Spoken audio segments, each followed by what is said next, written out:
Hey, Mom, what are you doing? Michelle.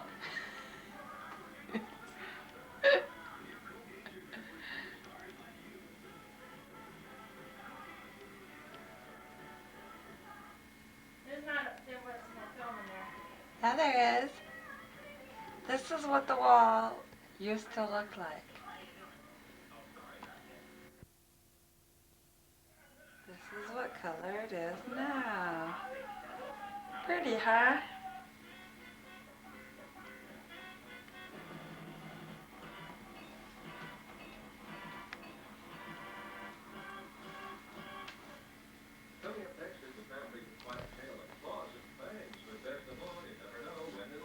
Hey, Mom. Having a good time? Having a ball. Don't cry about it. I don't think I have a cool air this one. You can check that off anytime. Never get discouraged, especially if you fail at something. Just keep trying. Michelle, enough of that. Keep believing in yourself, and eventually you'll succeed at whatever you want to do. Say goodbye. Bye. Like my babushka.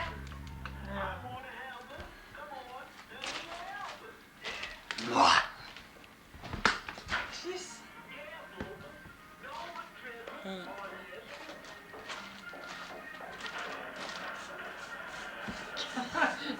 you don't need to pose. Well, you were a crab. Like you doing.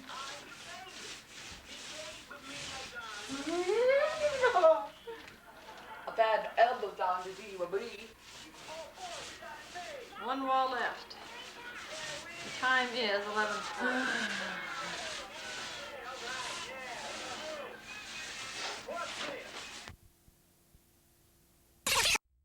Showcase, Bud won a new Corvette, right? Right. A new Corvette. What was it? $34,850?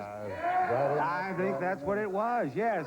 And the runner-up in the showcase is Sherry, right over here. Each of you will have a showcase of beautiful prizes to bid on. One of you who bids closer to the actual retail price of your own showcase without going over will win it. If you are the winner and you are less than $100 away from the retail price of your own showcase, you get them both.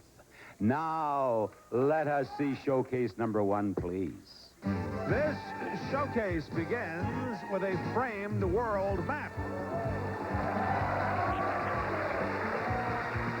One World by Rabin accurately depicts the world on a flat map without distortion.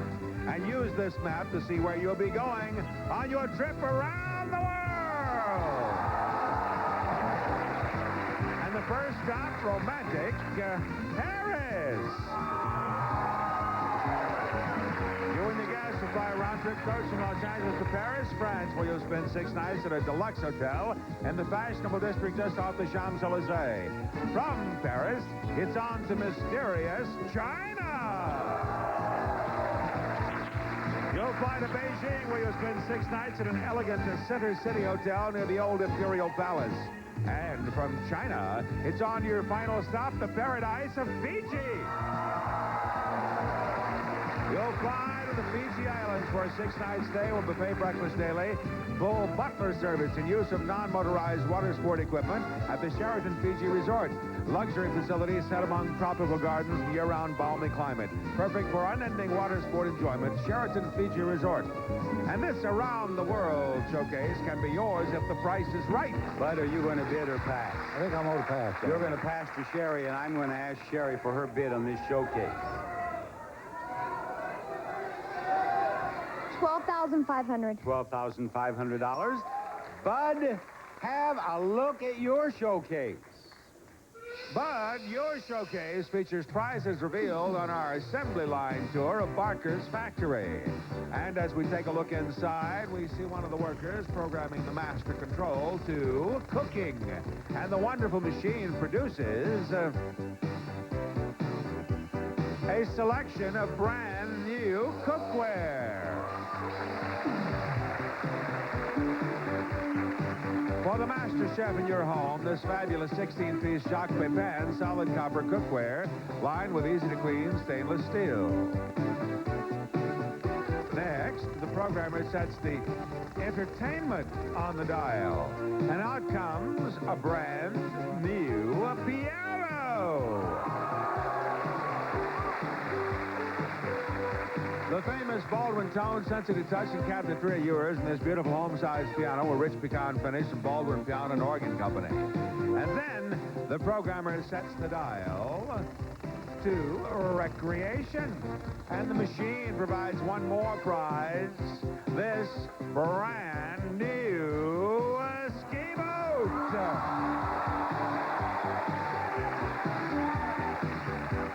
The Glaster inboard outboard runabout is 16 feet in length with a powerful 118 horsepower engine. Seats 5 adults and comes with a trailer. And this showcase featuring prizes produced by Barca's factory can be yours if the price is right. Bud, you've already won a Corvette, now a ski boat. I'll tell you, this is going to be a big day if you win this showcase. What do you bid on it? About 14.5. 14,500. 14,500. Sherry has given us a bid of 12,500 on her showcase, and we will find out whether it is Sherry who wins her showcase or Bud who wins hers, his, hers. Whether she wins that one or he wins this one is what I'm trying to say after this. Big odors lurk in small places. Big odors linger in small places. Airwick has big news. A new decorative design and a great new scent, Potpourri Sachet. This morning, as guests at the five-star Arizona Biltmore are tempted to breakfast, the fine-brewed coffee usually served has been secretly switched to Folgers Crystals. Does it have the fresh brewed taste and aroma these guests expect? They were just sort of waft me out of bed. Tastes like fresh ground beans. Would help wake us up, get us going. It's Folgers Crystals. Coffee John. I would have thought it was brewed. Is the word elegant? Can that be used for coffee? Mountain-grown Folgers Crystals. Coffee rich enough to be served in America's finest restaurants. I'll drink to that.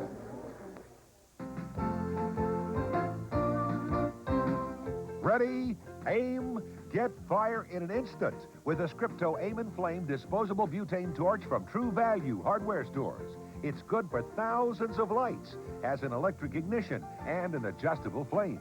You can use it indoors, too. In July, the Scripto Aim and Flame is just $227 while supplies last at participating True Value hardware stores and home centers. Alka-Seltzer's Laws of Indigestion. Law number 5. The more sensitive your stomach is to pepperoni pizza, the more you will crave it. For heartburn with headache, you need Alka-Seltzer because there's no law against fast relief. It's Jessica and Rosie together again, starting with a ventriloquist whose stolen dummy pulls the strings on a crime. Conspiracy, perjury, and murder. Then, Rosie saves a man from prison. Forgot how great it feels to actually win. But can she save herself when his gratitude turns violent? It's Jessica and Rosie, Sunday.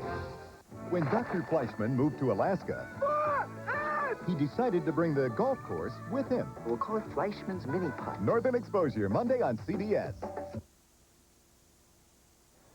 All right, I shall begin with you, Bud. You bid $14,500 on your showcase, and the actual retail price is $20,302, a difference of $5,802. Sherry, you bid $12,500 on your showcase. Sherry, the actual retail price of your showcase is $19,042, a difference of $6,542. Bud, you win! Bud, you win! $57,332 in prizes. Here's Janet. Now, Bud, here comes Grant, here's Janet, the whole family. Now, you told me that you're an RVer from Colorado. You're going to tow the Corvette.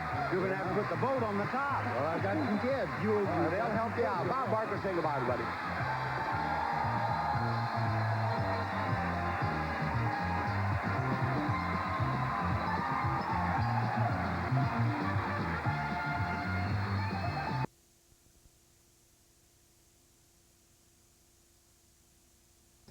Human body for 400. Answer. Although stored in the gallbladder, bile is manufactured by this organ. Molly? What is the liver? Yes? The human body for 500. This gland, located within the brain, is shaped like a pine cone, hence its name. Molly? What is the pineal gland? You are correct. Janko earlier, so the political front from South Dakota is well represented. Ladies and gentlemen, The program is about to begin at the amphitheater, so let's take you there now. golden anniversary and formal dedication of Mount Rushmore National Memorial.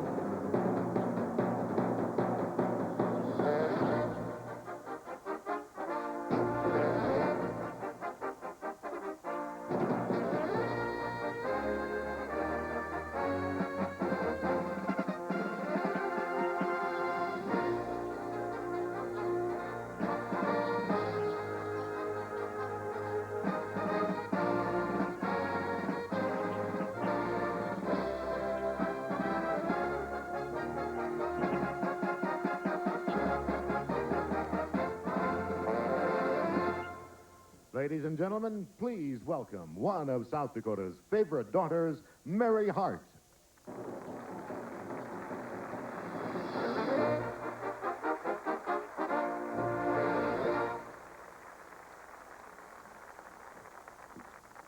Hello, everybody. Boy, is it great to be back. I remember standing on this very stage 20 years ago as Miss South Dakota, greeting the 2 millionth visitor to Mount Rushmore for that year. I didn't think I'd have the guts to admit it today.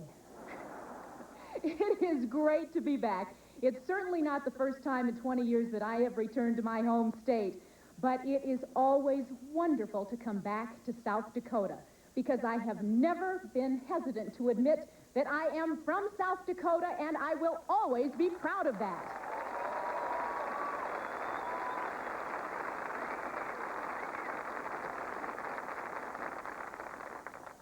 Today, the pleasure is certainly special because we are celebrating 50 years in the making of this historical monument.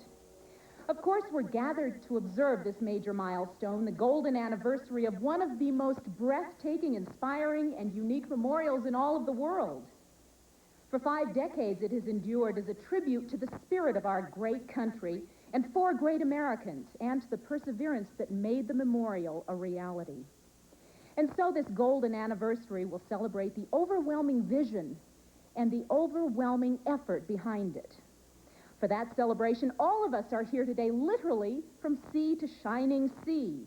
A great sense of history is in the air, and more history is about to be made. For you see, 50 years ago, the story of Mount Rushmore's creation had reached its final chapter, and only an epilogue remained to make it complete, namely the formal dedication of the memorial.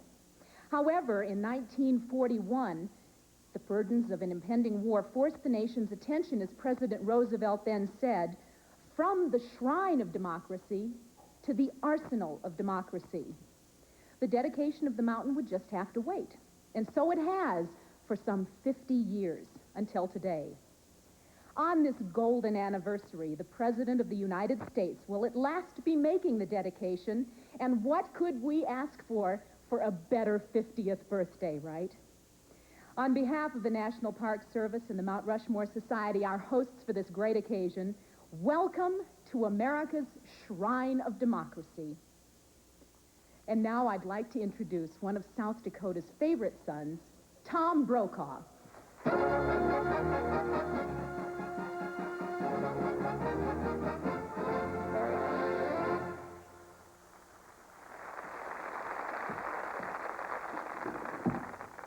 Thank you very much, Mary. This is a homecoming for me and for my family. I come to you today not as a journalist, but as a native son of the great state of South Dakota. I tell you as well that shortly after Mount Rushmore was completed, just a few years, in fact, after it was completed, I would come here with my parents and my grandparents, and I was a small boy, and my grandmother would say to me, "Be sure to bring some extra Kleenex. I hear that Abe Lincoln has a cold today." And I believed her at the time. And when I came on this trip, I checked to make sure that he has endured another 50 winters of South Dakota, and he's in good health. Even then, as a small boy, I knew that this was a special place, a shrine of democracy, a hallowed place. Here we come, often from great distances, to be reminded of what it is to be an American, to pay homage to these men who, at critical times in our history, showed us all the way through word and deed. And what better place to permanently mark and honor their contributions than the Black Hills of South Dakota, America's heartland. Here are joined the strengths and wisdom of humankind with the strengths and majesty of nature. This shrine and these men symbolize the birth of a nation, the evolution of freedom, liberty, individual courage, and the inherent dignity of democracy for individuals unparalleled in the long reach of history. Here we witness greatness on a grand scale, but greatness that would not have been realized without the commitment and the determination as well of the uncommon men and women who built this shrine and who built this nation. These are the enduring characteristics of Mount Rushmore. We are reminded of them when we come here, first out of curiosity, which then gives way to awe and a quiet reflection of the legacies of these leaders. Who can look into their eyes, after all, and not be moved by their vision? Who can come here and not feel a renewal of the need, as Thomas Jefferson put it, to secure the blessings of liberty to ourselves and to posterity? We must also remember something else, that this shrine is part of a larger place.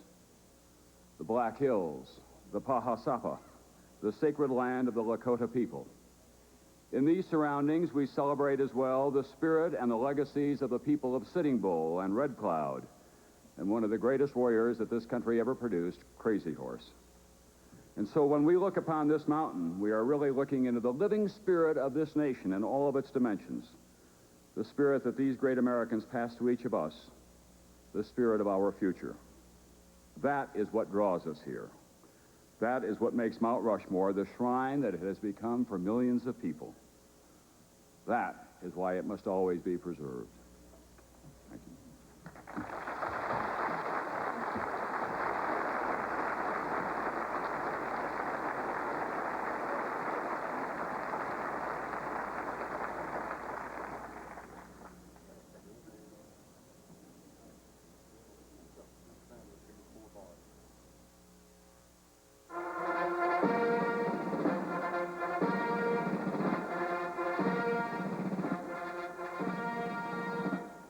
Ladies and gentlemen, the President of the United States and Mrs. Bush.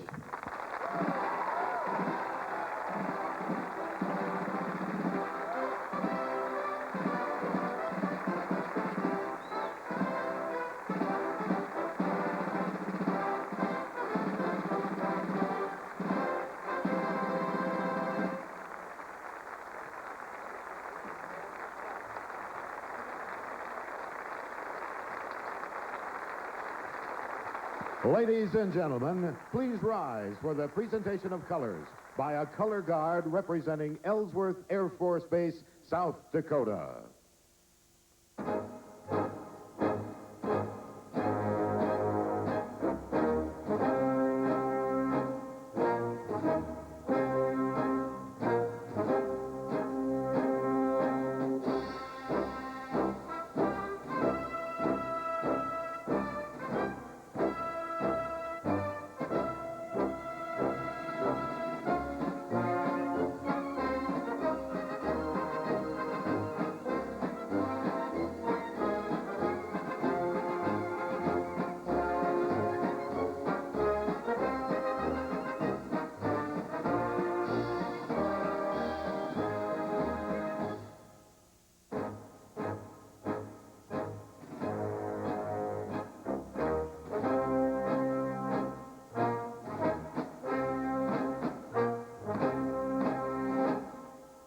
And now, to perform our national anthem with the Black Hills Symphony Chorus, the 15th Air Force Band of the Golden West, and the United States Army Herald Trumpets, here is South Dakota's renowned star of the Metropolitan Opera, Johanna Meyer.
The invocation will now be offered by the Most Reverend Charles E. Chaput.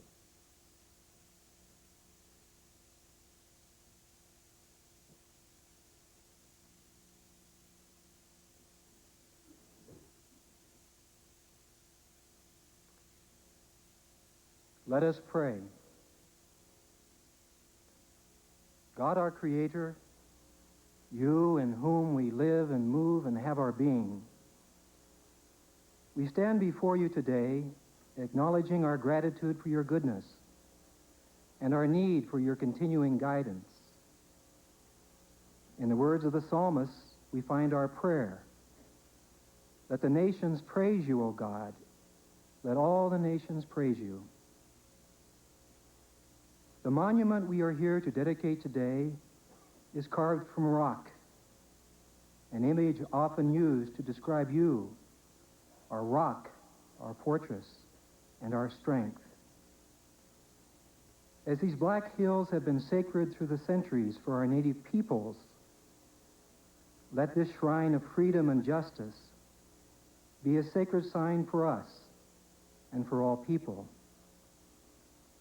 Rededicate us to the values and virtues of liberty, justice, truth, care for the earth, and compassion for all that lives and for all your children.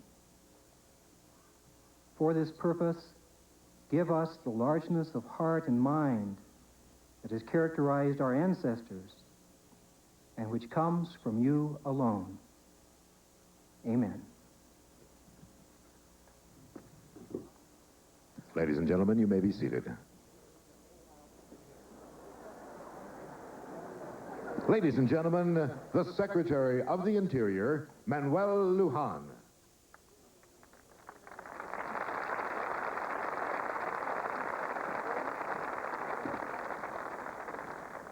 Good afternoon. It's a great pleasure and an honor for me to join you this afternoon in this celebration. We stand here in the shadow of four great men who dedicated their lives to their country. Mount Rushmore is much more than just a national monument. It's a shrine to freedom and to the values we hold dear as Americans, values that have sprung from the leadership of these four great men. On this occasion, I would like to recognize the outstanding work of our Department of Interior employees who do such a wonderful job of maintaining this memorial. It's an honor for me. Yes, let's give them a good hand.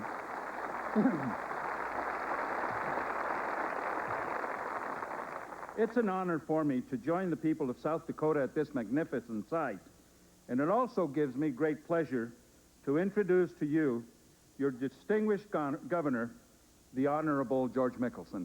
Governor?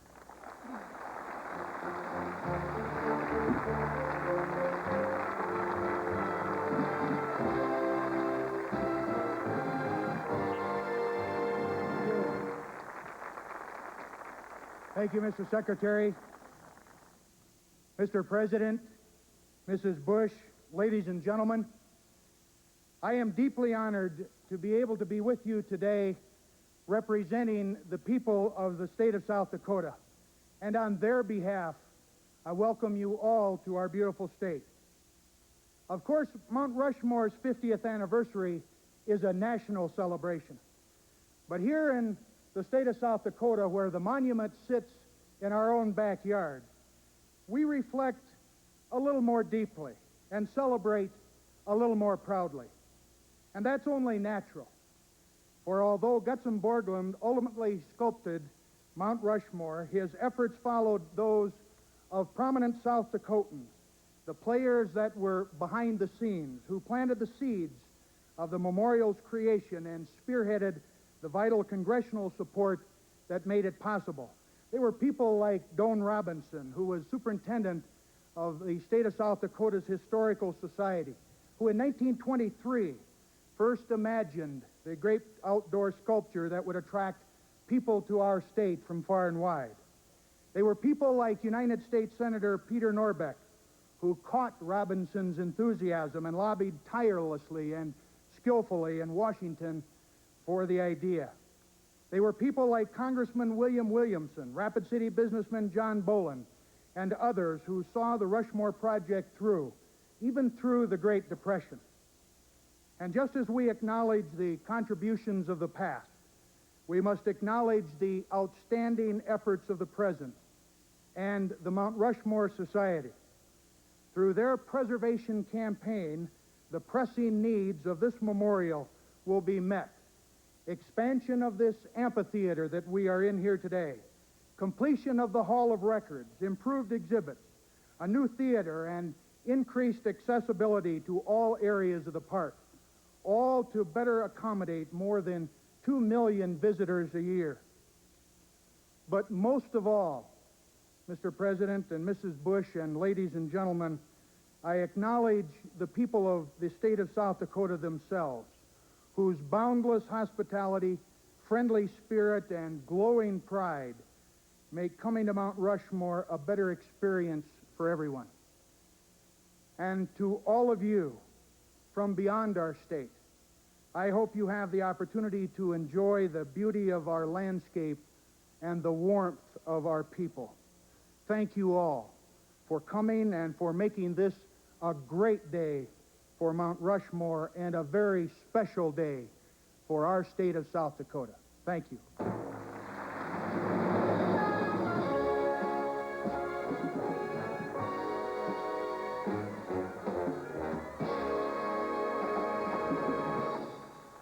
And now, in tribute to the sculptor and carvers of Mount Rushmore National Memorial, once again, please welcome Mary Hart and Tom Brokaw.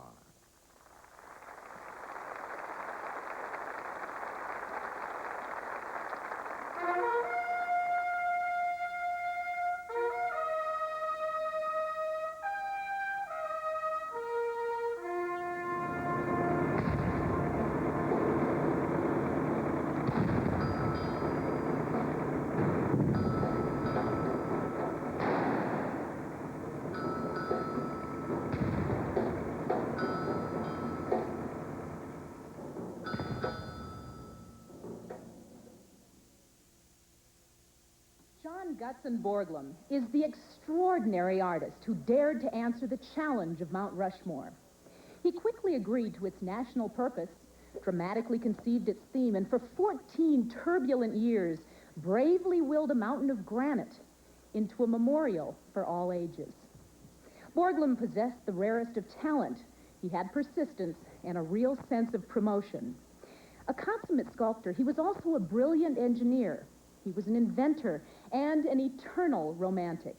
Borglum enjoyed a good fight as much as he did a good friendship, and he never forgot that once when he was a child, a very young boy, he had cried because he had tried chasing but could never catch the rising moon in his own backyard.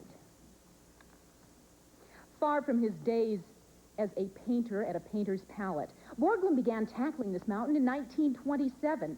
At that time, he was 60 years old. He had a lifetime of achievement already behind him, including a statue of Abraham Lincoln that still graces the rotunda in our nation's capital. But it was his last assignment, the Confederate Memorial at Stone Mountain, that ended in his fiery dismissal, but began his search for artistic redemption. That search, and South Dakota's growing need to let the world know about its natural splendor, led him right here to this mountain. It was Borglum's rebirth, an epic vision, a chance to carve from the edge of a Dakota mountain the world's most colossal work of art, a chance to finally catch that elusive harvest moon. The idea for a mighty piece of sculpture captured everyone's imagination, but the question still remained, what should the mountain honor? A tribute to Western heroes, perhaps? Something heroic. It wasn't until Borglum himself scaled and thoroughly explored this territory that he finally pointed to Mount Rushmore and prophetically announced, here's the place. American history shall march along this line. We see the artist's legacy right here before us. It's unsigned, but the inspiration Gutzon Borglum planned and hoped for continues to endure. A symbol of American dreams, a memorial to liberty for all of mankind. You may stay there, Mary Ann. I told Tom earlier I like looking down on him for once. And I responded that I'm used to looking up at former Miss South Dakota, so it's okay. Gutzon Borglum had a voracious appetite for drama, a belief that dedications and anniversaries should match the size of the event being celebrated. No doubt he would fully enjoy what we are celebrating here today, especially since we are honored to have in our midst his daughter, Mary Borglum Powers, and Gutzon Borglum's 3 grandchildren, Robin, Jim, and Diana. And Mrs. Powers, Robin, Jim, and Diana, would you please stand now so that we may acknowledge your presence with other members of the Borglum family?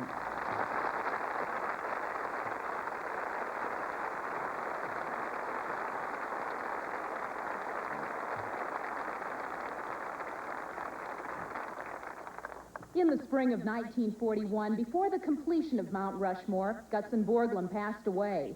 Many felt the mountain should remain unfinished. There was a need for more funding, and America's attention at that time was turning elsewhere. It was turning towards the possibility of World War. But other voices thought differently. Immediately after Borglum's death, the workers of Mount Rushmore signed a petition, passing the torch on to his son Lincoln. The 29-year-old sculptor rallied behind the men of the mountain and together worked towards completing the finishing touches of Borglum's dream. The men of Mount Rushmore, the workers who supported the genius of Gutzon Borglum, were a breed apart, as you might expect, and no dedication or anniversary of this mountain can ever pass without evoking their memory or their work here. Over the life of the project, approximately 400 drilled dusty miners climbed the face of Mount Rushmore in crews of 20 to 25. They worked in every conceivable condition, in rain, in South Dakota summer heat, in overwhelming winter storms. One worker remembered, many times I was so cold I couldn't eat supper. I'd just go to bed with a bunch of hot water bottles and try to stay warm. When they came to this mountain, they were young men looking for a job, and they were happy to get salaries of from 40 cents to $1.25 an hour. That was top pay back then. But instead of working in the bowels of a mine or in a quarry, they found themselves instead suspended in space, hanging a mile off the side of a mountain. One expert would be planting a charge of dynamite. The other one would be wrestling an 85-pound jackhammer, both leaning over this valley, trusting their lives to a cable just 3/8 of an inch thick and a heavy-duty winch. They came here from around the world, from the East Coast and from England. Most of them had been miners, but 2 of them were professional barbers with a knack for sculpting. I think I may have had them in another life. Jack Palooka Payne once had been a prize fighter, and Borglum fired all of these workers at least once and hired most of them back again. They knew that perfection was his way. Their work was dangerous and demanding and exhausting, but they also knew that their boss put their safety before his art. The only worker who ever fell off the mountain was Howdy Peterson, and the cable stopped him. He'd fainted up there from a bad bout of chicken pox, and years later, fast thinking on Howdy's part, saved Happy Anderson and others when the tramway cage fell. But after 9 days, when Happy finally came to, he said, "It's still the best job around," which is also a commentary on South Dakota in the late 1930s. The call boys, the powder men, the winch operators, the drillers, the pointers, the mud mixers, the steel nippers, the roustabouts, they all came here looking for an honest day's work. But they walked away from this mountain, a close-knit fraternity of men, loyal to their leader, full of pride for their creation of one of the world's great works of sculpture. Perhaps Happy Anderson said it best. He said, "I put the curl in Lincoln's beard, the part in Teddy's hair, and the twinkle in Washington's eye, and it still gives me a thrill to look at it." Ladies and gentlemen, we are thrilled and blessed to have 20 of Mount Rushmore's craftsmen and families with us today for this 50th anniversary celebration. 11 of the men are right from this area, and I hope you have a chance to meet them because, as you can tell from what bit of history Tom was giving us, these people have some humdingers of stories to tell. They have come from all over the country as well to share this historical moment. And gentlemen, at this time, could I ask you to please stand up because we all want to see who you are. We are very honored to greet you. Please stand. You can see back there.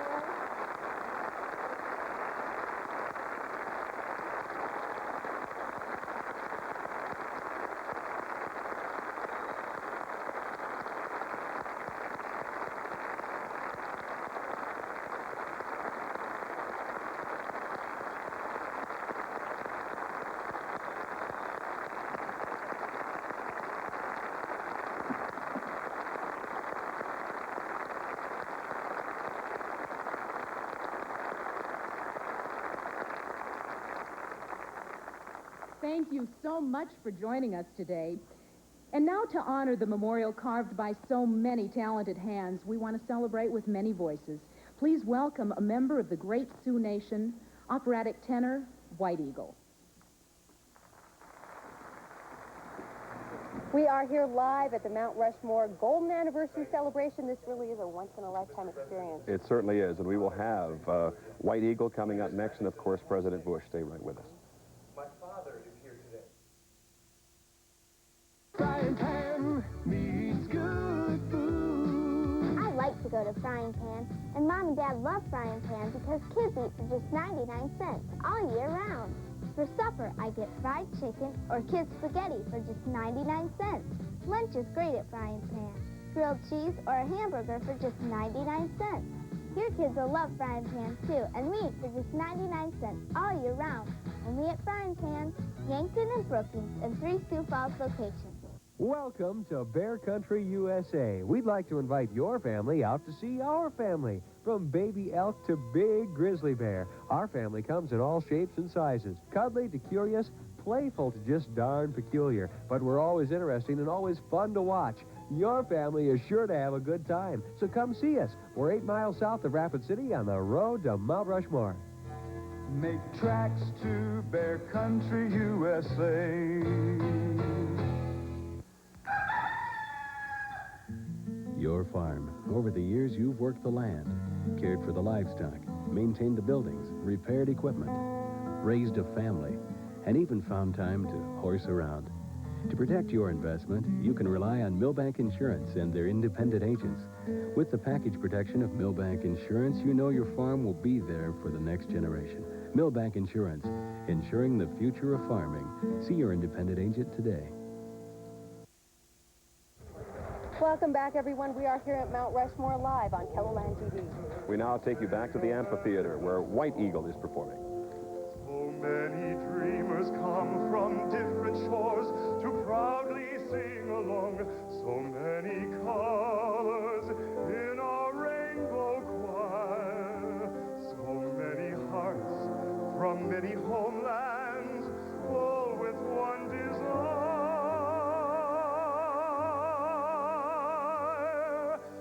Raise their voices in a country that's free, to blend their music with America's from sea to shining sea. So many voices from so many lands make one great song when we join voices, hearts and hands.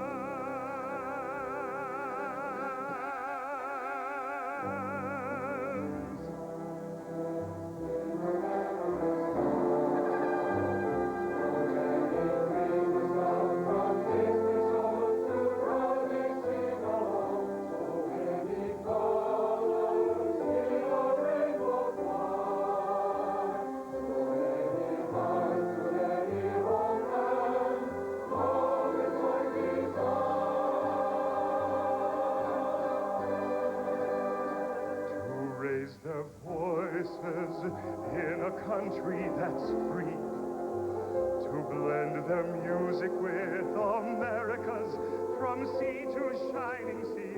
So many voices from so many lands make one great song, make one great song when we join voices.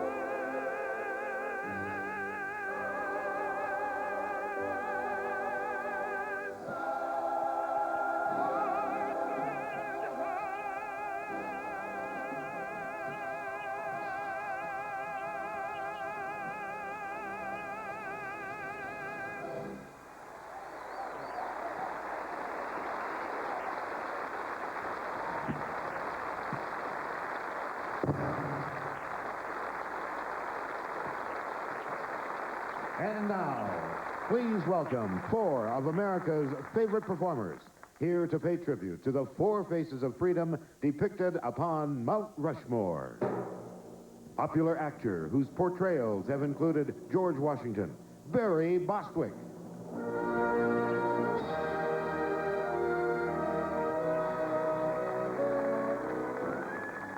Television and motion picture star, Billy D. Williams.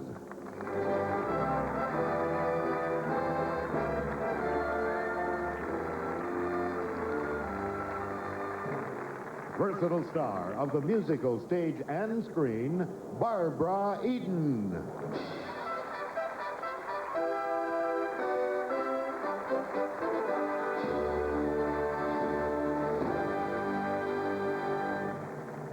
And one of America's most beloved performers, an American institution in his own right, Mr. Jimmy Stewart.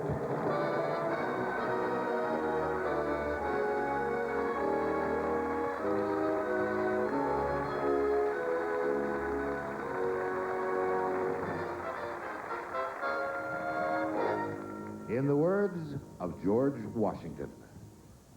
The time is near at hand, which must probably define whether Americans are to be free men or slaves. The fate of unborn millions will now depend under God on the courage and conduct of this army. I have resolved not to be forced from this battleground while I still have life. The preservation of the sacred flame of liberty and the destiny of the Republican model of government are staked on the experiment entrusted to the American people. On July 4th, 1930, 61 years ago today, the beginning of America's shrine of democracy was unveiled here at Mount Rushmore. A button was pushed, and an immense American flag slowly revealed the majestic countenance of our nation's first president. Like a Greek or Roman hero, George Washington's name and likeness have been commemorated for decades on plaques and paintings, on currency and coins. But this portrait, sculpted out of rock and touching the sky, reawakened our patriotism and respect for Washington's legacy as no other tribute ever had before. A mountain sculpted by wind into a shrine sculpted for democracy. It was a miraculous transformation. A metamorphosis that mirrors the unlikely evolution of Washington himself, from a quiet Virginia planter and surveyor to a heroic commander and our nation's first leader. As a gentleman farmer, Washington appreciated the promise of the wilderness and studied the reclamation of precious land. But nothing in this pastoral life pointed to his gift of leadership inspired by the call to independence. The moment Washington took command of those first 17,000 men in the Continental Army, he was seen as more than a military leader. Through him, our people began to sense their oneness, their new nationality. Washington became their eagle, their flag, their living symbol of liberty, and to his success, Congress entrusted to him their lives, their fortunes, their hope for democracy. After the war, to his reserved dismay, this country worshipped him with a godlike veneration. He presided over the Constitutional Convention and at 57 was elected to lead the new nation. It was unanimous. There were no dissenting votes. President Washington knew that liberty could not survive without union, and wisely his first mission was to visit each of the 13 states, letting the people know him as a leader, not a king. He did not want to run a country alone, but he would choose the best people to help him, and during that 3-month journey, he became known as the man who unites all hearts. George Washington's ideals have endured through the ages: steadfastness, patience, enormous resolve. The qualities he possessed have helped define our national character. Today, at the foot of this rugged mountain shrine, His noble visage once again speaks of greatness from every state and every direction. His example brings us together, Americans still united in liberty in this land we call home.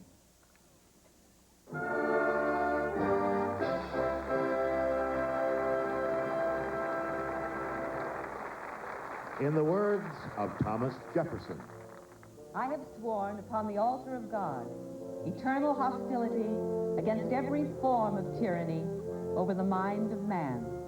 Where the press is free and every man able to read, all is safe. After half a century of experience and prosperity, our citizens continue to approve the choices we made. May it be to the world a signal to burst the chains of ignorance and to assume the blessings and security of self-government. How can you possibly sum up the accomplishments of our nation's third president, Thomas Jefferson? His creativity was so boundless, his life so classic, that historians have called him America's Leonardo, and rightly so.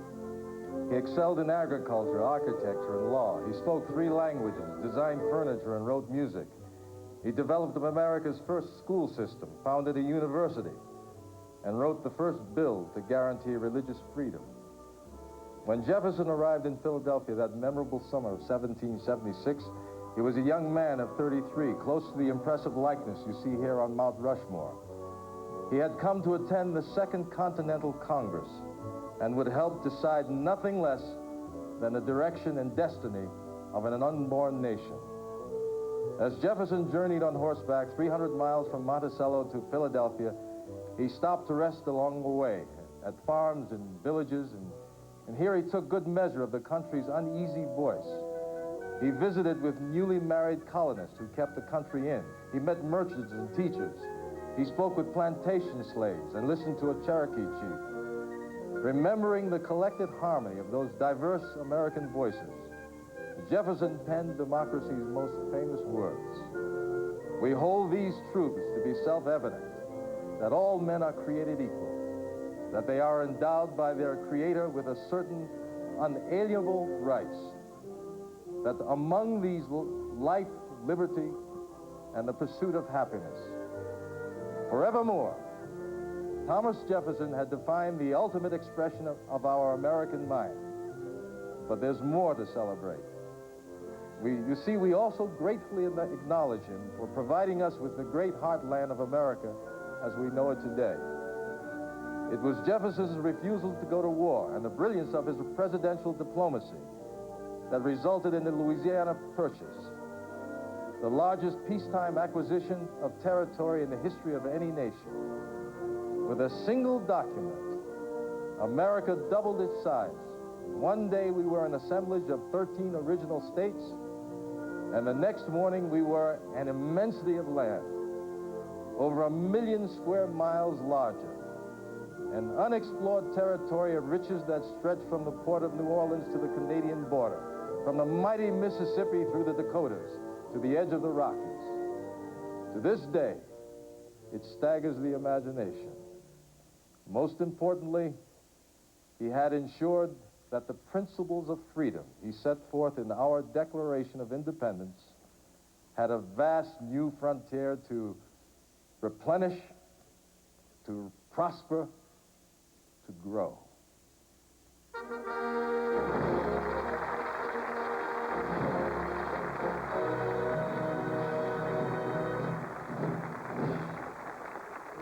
in the words of Theodore Roosevelt. Now, a little plain talk. For a hike in the woods, my rules are these. Over and through, never around. If a creek gets in the way, ford it. If there's a river, swim it. If a rock blocks you, scale it. And if you come to a precipice, let yourself down over it.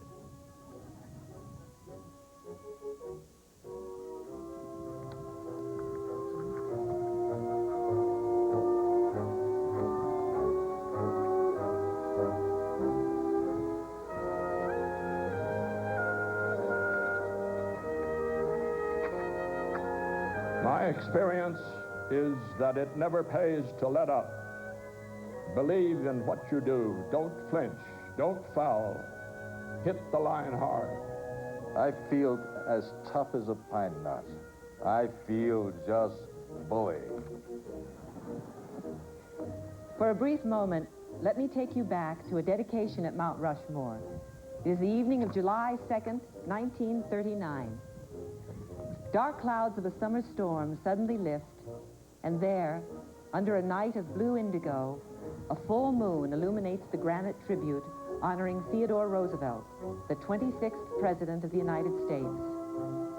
12,000 people have gathered for the celebration, and among them, the question lingers, as it often does today, why Roosevelt?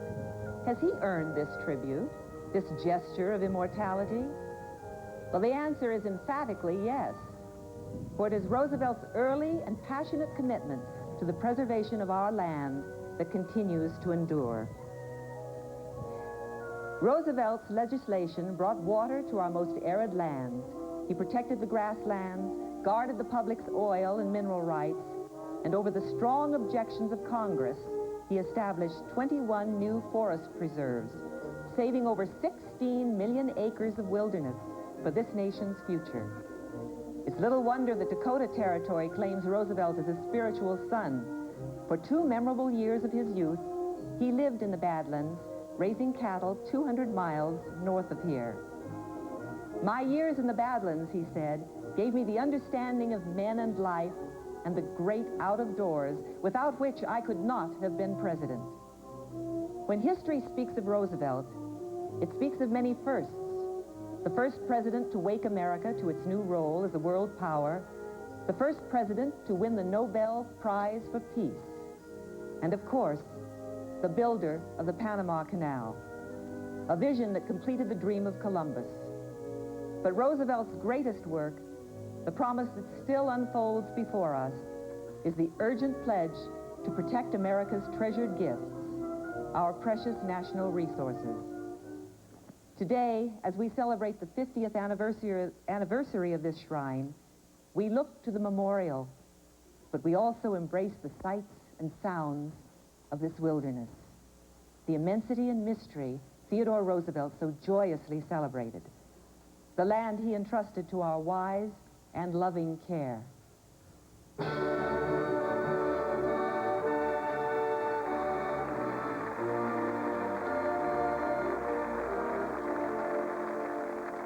In the words of Abraham Lincoln.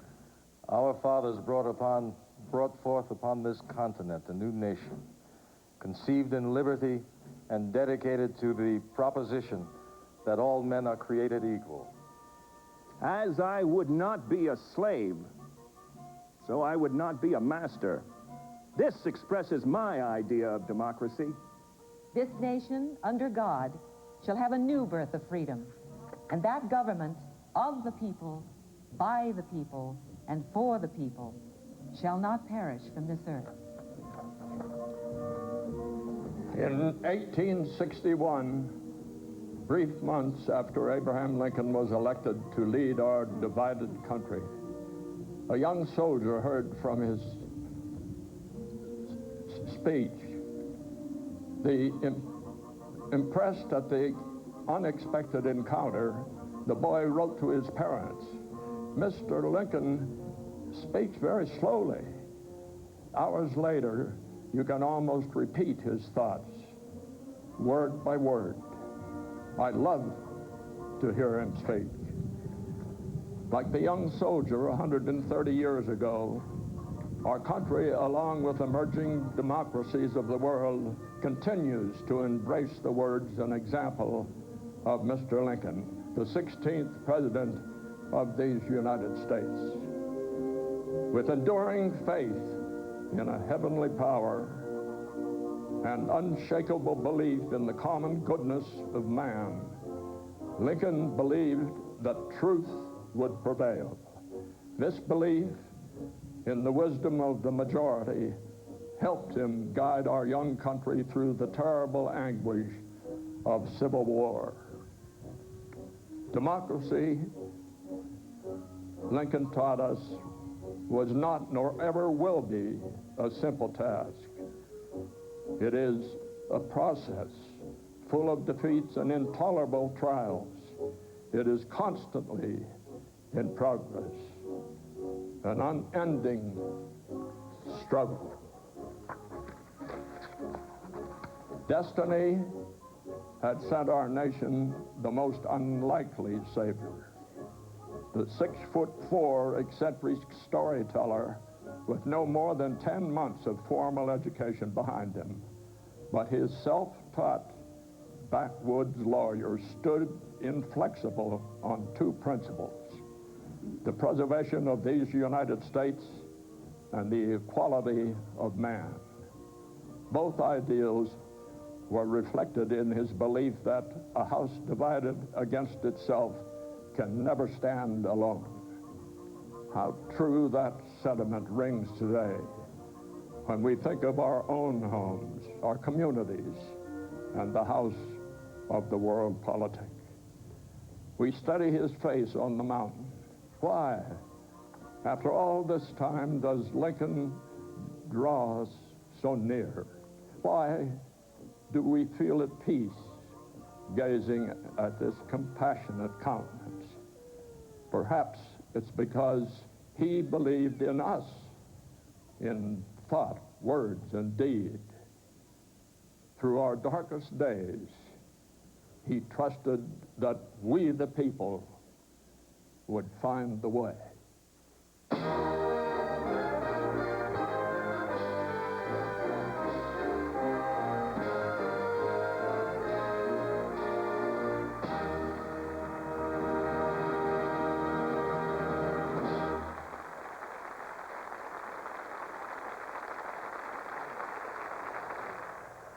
You're watching the 50th anniversary celebration live on Teleland TV at Mount Rushmore.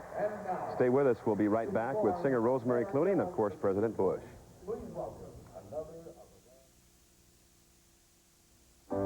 Help preserve the vision of Mount Rushmore on its golden anniversary with Black Hills commemorative anniversary jewelry, licensed exclusively by the Mount Rushmore Preservation Fund.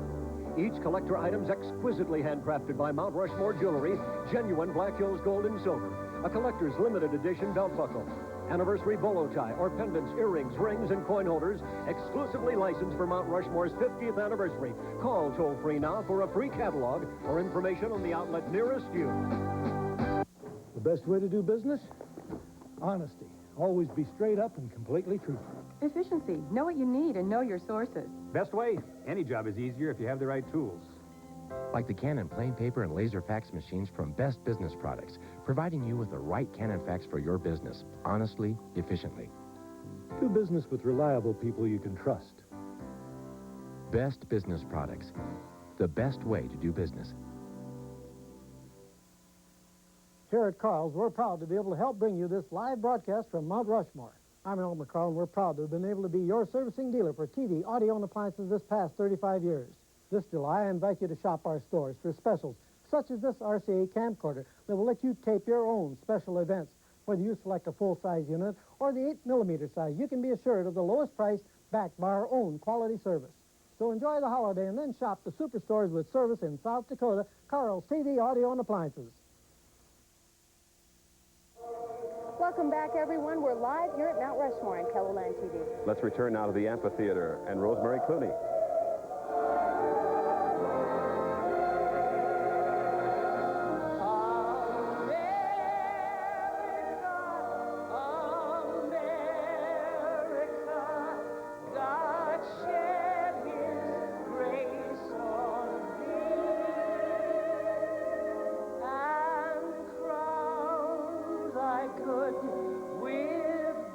From sea to shining sea.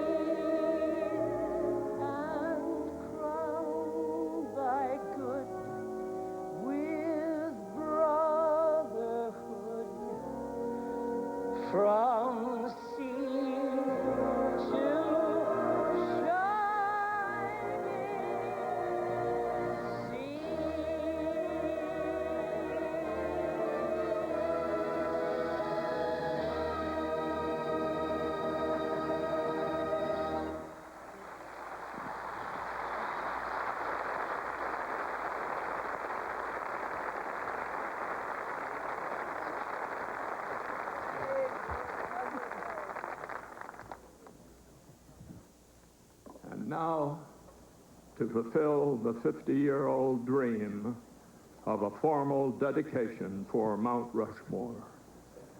The President of the United States, George Bush.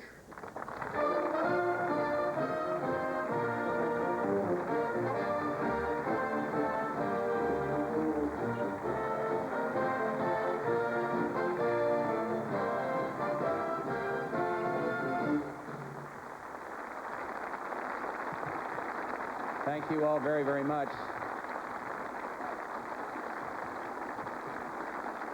Thank you. And thank all of you for that magnificent music, and that includes the Air Force. Thank you. What a personal privilege and honor to be introduced by America's beloved Jimmy Stewart.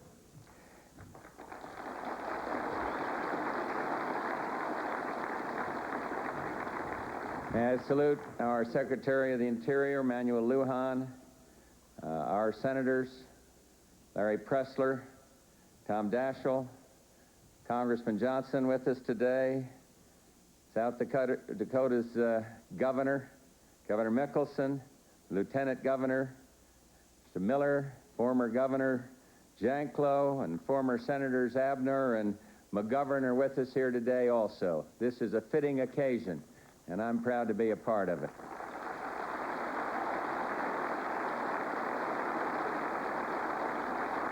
Good.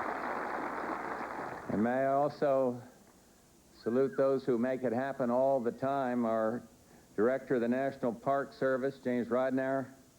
My special greetings, of course, to this all-star-studded cast, Tom Brokaw and Mary Hart, Barry Bostwick, Billy D. Williams, Johanna Meyer, Barbara Eden, our favorite White Eagle who sang at the inauguration, Rosemary Clooney, and everybody else that participated in making this a very special day in the life of our country.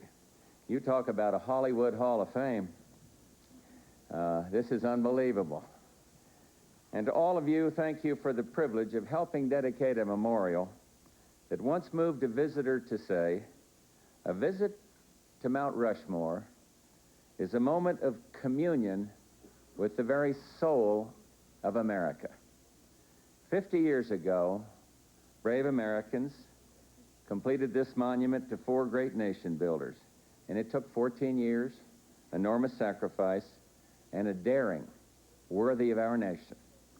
You heard about one man here who remembers, Tom mentioned him, from 1935 through 41, Hap Anderson, who I believe is with us today. Hap, you out there somewhere? Well, I don't see him. There he is, right there. I want to tell you a little more about the man. He worked as a driller on Mount Rushmore. It says Hap, to quote him, hard work. You can imagine putting a 35-pound jackhammer against your belly and letting her go. I guess it was hard work. But here's the interesting part, a little anatomical. But my belly was so hard in those days, my wife could dance on my stomach with high-heeled shoes. I can picture it. Seeing Mary Hart up here, I'd prefer cheek to cheek, but nevertheless, the Andersons can do it their way.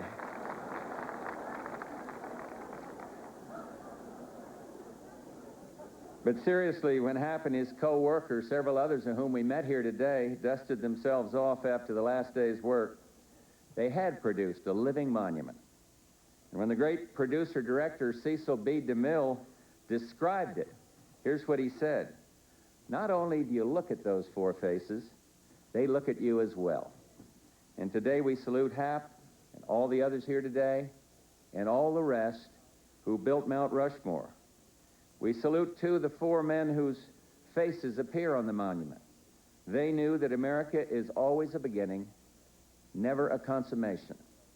Washington, Jefferson, Lincoln, and Roosevelt all surmounted old barriers and opened up new frontiers. They broadened our nation and they strengthened its foundations. And they chiseled into our national soul a yearning for freedom, democracy, equality, and justice. A conviction that all people have the right to life, liberty, and the pursuit of happiness. You heard from our 4 stars a little history of each, but let me, at the risk of being repetitive, say just a little more. During our revolution, Ben Franklin, as an American minister to France, attended a diplomatic dinner in Paris. First, a French official rose, toasting Louis XVI, comparing him to the moon. The British ambassador then toasted his monarch, George III, likening him to the sun. And finally, the aging Franklin stood to speak. I cannot give you the sun or the moon, but I give you George Washington, who, like Joshua of old, commanded both the sun and the moon to stand still, and both obeyed.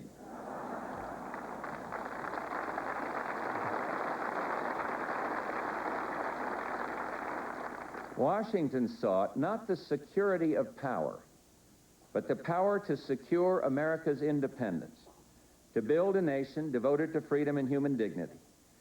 I think more than any other president, he shaped the contours of the presidency.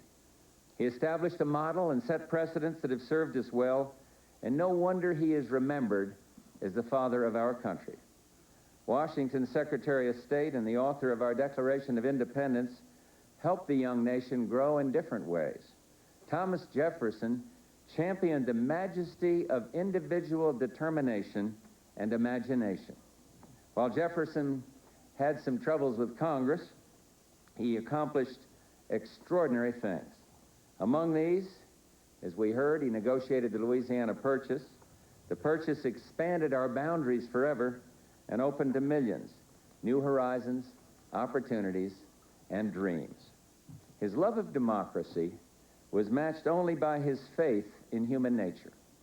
He believed that the God who gave us life gave us liberty at the same time, and that man would use that liberty to ennoble life. The man to the far right of Jefferson in the sculpture also extended a technological frontier by challenging the nation to complete the first transcontinental railroad. But Abraham Lincoln's greatest challenge was to preserve our republic, preserve it through its bloodiest war. And in so doing, he sharpened our passion for liberty, equality, and dignity. And once Abraham Lincoln said, the dogmas of the quiet past are inadequate to the stormy present.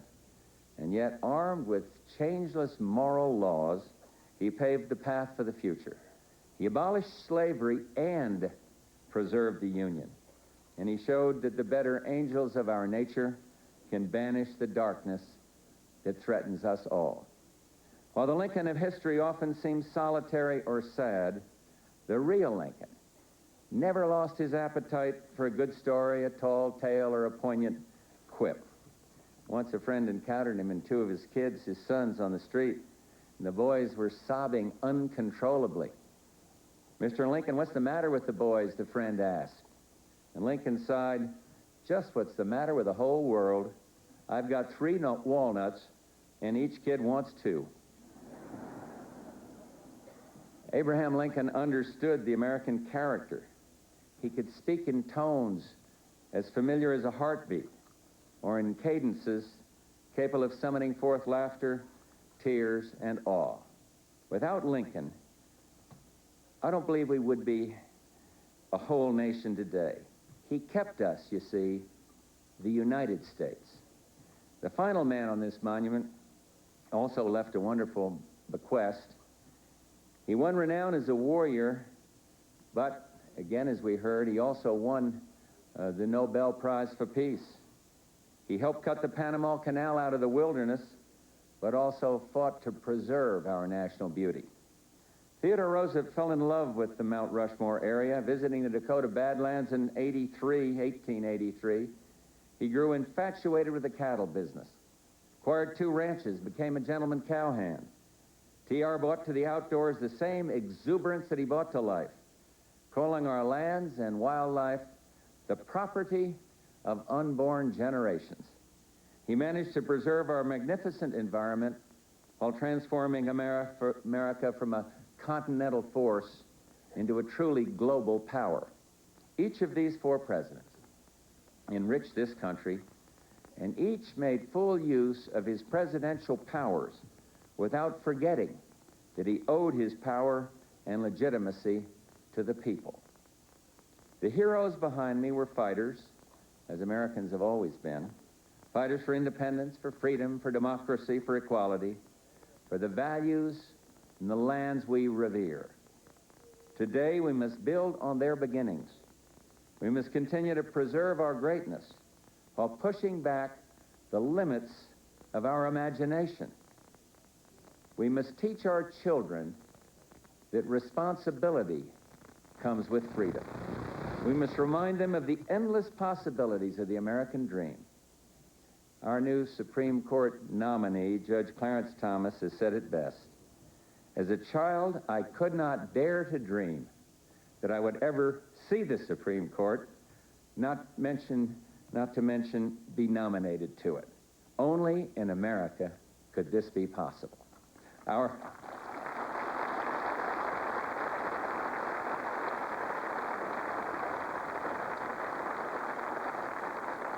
challenges are enormous, but remember, this is America, and here great things are possible.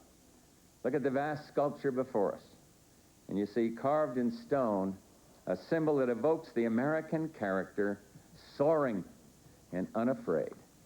And now, on this 50th anniversary of the monument, a group of dedicated volunteers, the Mount Rushmore Society, is mounting a nationwide campaign to preserve this treasure. This, too, fits into a distinguished tradition. In June of 1826, an ailing Thomas Jefferson politely declined an invitation to celebrate the 4th of July in Washington. Instead, he encouraged his would-be host to hold dear the rights that Americans alone recognized and cherished. And he wrote this: "Let the annual return of this day forever refresh our recollections of these rights and an undiminished devotion to them." Fittingly, this was Jefferson's last letter. 10 days later, on the 50th anniversary of our independence, he died. On the eve of this 4th of July, the 50th anniversary of this monument, let us express our undiminished devotion to the ideals of Washington, Jefferson, Lincoln, and Roosevelt, ideals as towering and solid as the monument that honors them. Thank you for this occasion. God bless the United States of America. And now I'm proud to dedicate Mount Rushmore National Monument. Ladies and gentlemen, this is our grand finale, honoring Mount Rushmore's golden anniversary with an aerial salute. And now, direct overhead, your attention to the 4 Waco biplanes saluting the Shrine of Democracy with their flyby.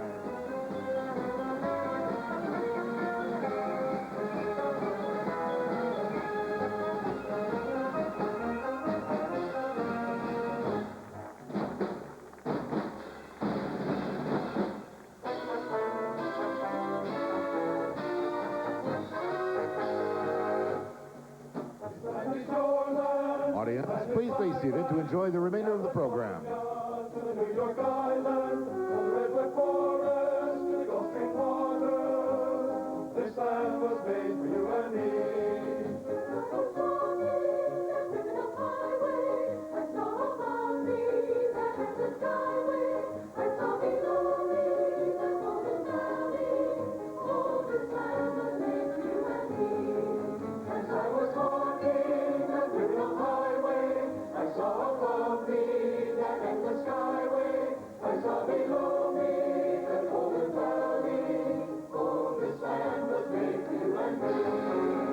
Ladies and gentlemen, the boys and girls of the Rapid City Children's Chorus.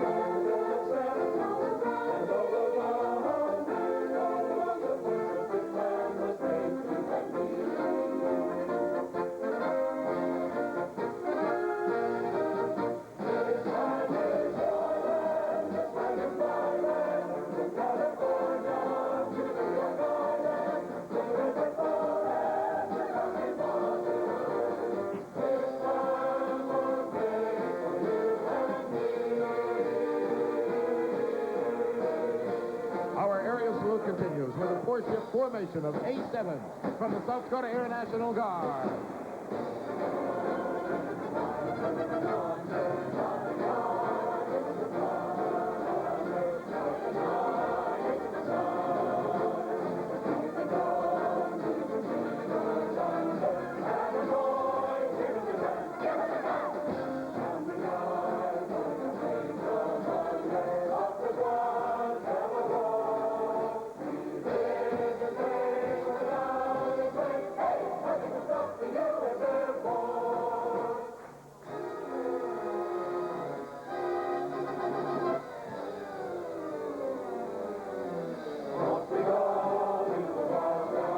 Now approaching from Ellsworth Air Force Base, the B-1 bomber.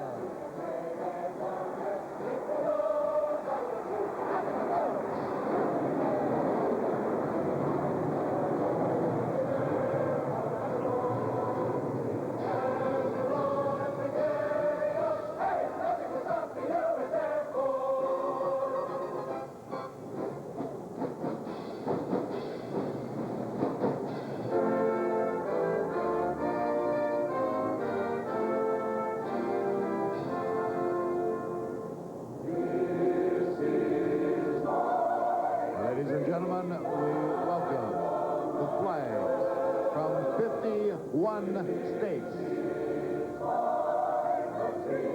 The United States of America.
Sing along if you like, ladies and gentlemen. You're invited.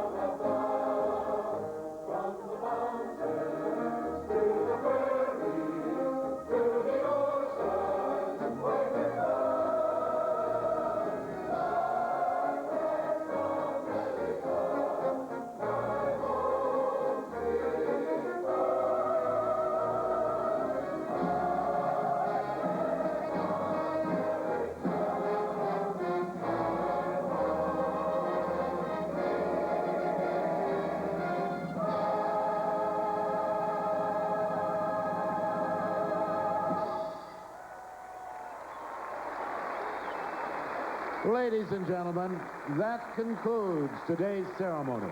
We gratefully acknowledge all the performers and ask that everyone remain in the amphitheater until the president has left the mountain. Thank you for your cooperation. You are watching our Kellerland TV coverage of the spectacular Golden Anniversary celebration here at Mount Rushmore. Oh, I'm so glad that the wind held off and they were able to raise the flag behind the monument. I wish you all could be here. I hope you're enjoying our coverage. We'll be back with more right after this. You know, to win in business today, you got to stay a few steps ahead of your competition. That's what Blue Cross Blue Shield is doing here in South Dakota. They got more health plans than anybody. So just one company can give you enough choices to make everybody happy. Uh-oh. Sir, is anything wrong? I smell smoke. No, everything's just fine. Oh, boy. When you've got Blue Cross Blue Shield, you can spend your time running the company, not putting out fires. Blue Cross and Blue Shield, first in coverage for South Dakota. Today through Sunday, huge Southgate Farmers Market will have a 4th of July weekend blast. An explosion of savings on $2 million of furniture, bedding, and accessories. Save 30 to 50% off, plus no down payment, no interest for 1 full year on quality products like Lazy Boy, Simmons, Schweiger, and Tell City. Now that's 30 to 50% off with no down payment, no interest for 1 full year, plus Farmers Market delivers free. Be at Farmers Market this weekend, 40th in South Minnesota, Sioux Falls. Frying pan needs good food. I like to go to Frying Pan, and Mom and Dad love Frying Pan because kids eat for just 99 cents all year round. For breakfast, I can have pancakes or crispy bacon with an egg and toast for just 99 cents. Lunch is great at Frying Pan, grilled cheese or a hamburger for just 99 cents. Your kids will love Frying Pan too, and meat for just 99 cents all year round. Only at Frying Pan, Yankton and Brookings, and 3 Sioux Falls locations. Welcome back to Kellerland TV's coverage of the 50th anniversary celebration live at Mount Rushmore, and I don't know if it could have been more perfect. Oh, I'm kind of moved. It's just been a real perfect day, and everything came off without a hitch, I think. And we are looking now at the President and Mrs. Bush, who are leaving. We understand they're going to go do a little fishing now. And they're going to be spending a few more hours here before flying. I think they're in Springfield, Missouri for the 4th of July tomorrow. But this has really been a great day, and if you missed any of it or would like to see more, we'll have recaps tonight on the early news at 5, 4 Central Time. Then again at 6 o'clock, Steve Hemmingson is here, Al Bahi's here, Dave Dedrick is here, and then on on Saturday evening, we'll have highlights of this special ceremony dedicating Mount Rushmore. And even for people who saw it, I can't wait to see the tape and see it once again, because it's just a once-in-a-lifetime experience. On the early news that we'll have at 4 Mountain Time, 5 o'clock Central Time, we hope to have the Borgum family members who are here, who we saw on the show, live with us. We'll talk with them about their feelings with the celebration and how I'm sure they're at least as moved as we are. And even some of the carvers were here, of the original carvers of the mountain. Well, it's been a great day, and we thank you very much for joining us. I'm Doug Lund. We hope to see you for the early news.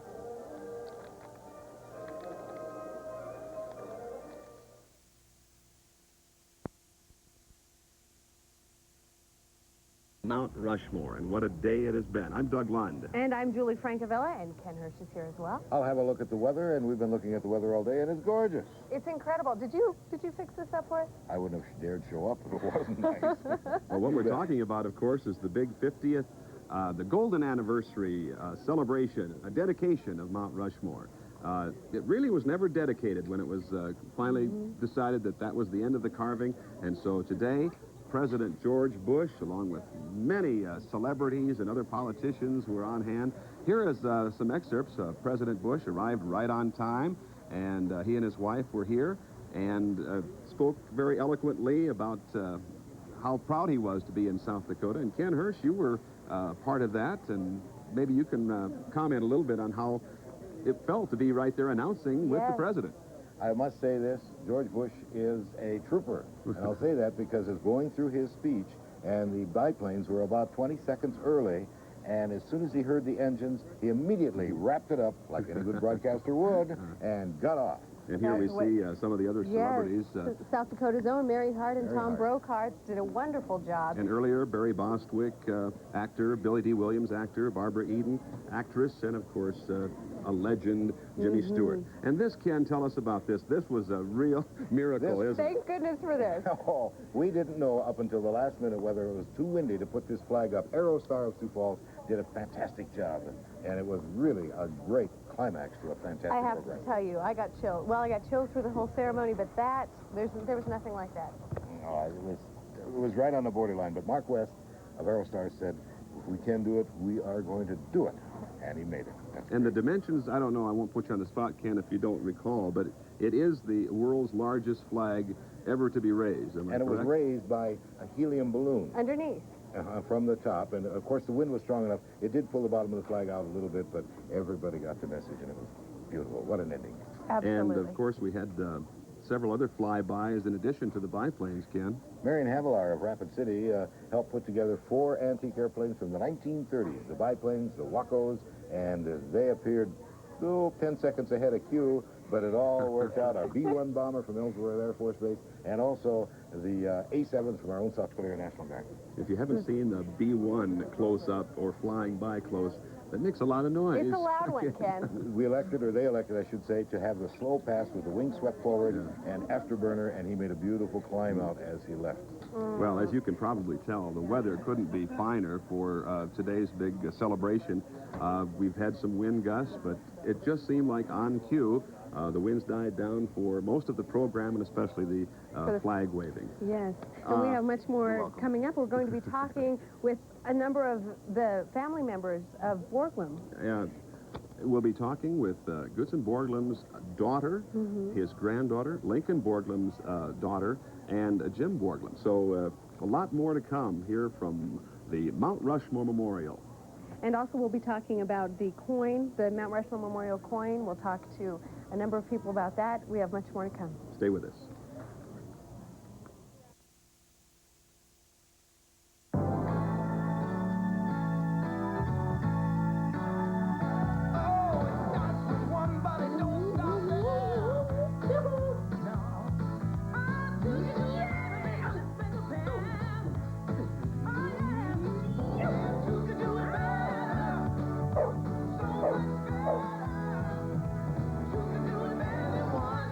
Try something different.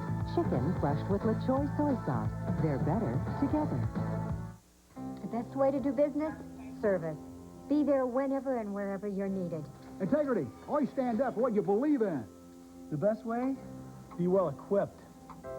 Like Canon copiers from Best Business Products. Fast, reliable quality. You can count on Canon and Best Business Products for service and integrity. Know your limitations. Ask for help from the experts. Best Business Products. The best way to do business.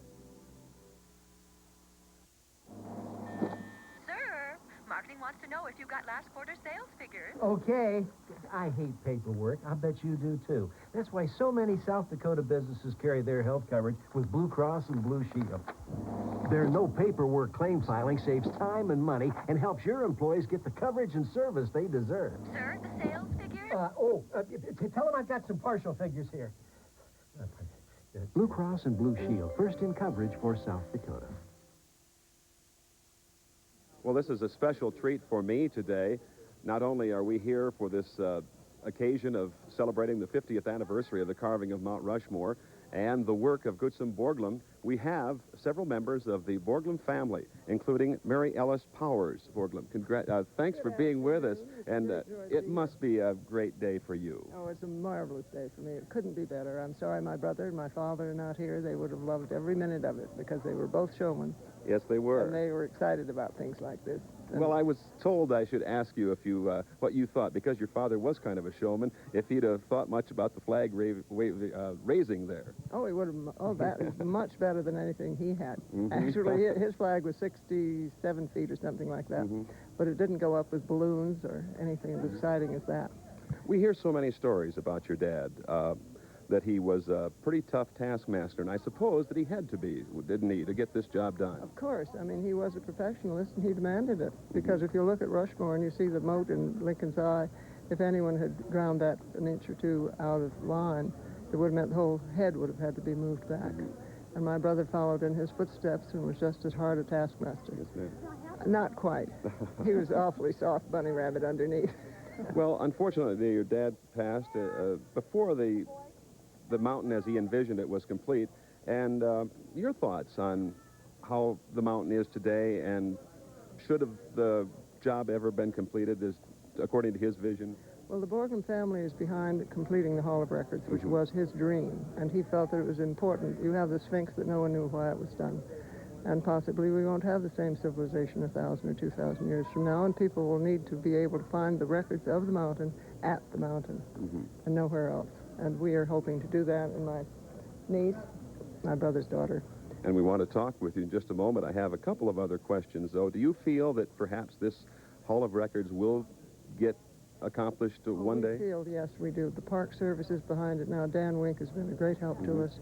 And the Society is a great help. Carolyn Mollers, Carolyn Mollers is doing a very fine job. What needs to be done? Is it a matter of money? It's a matter of money. My father started the hall, and there is a entrance to it, which is about 80 feet back in the mountain.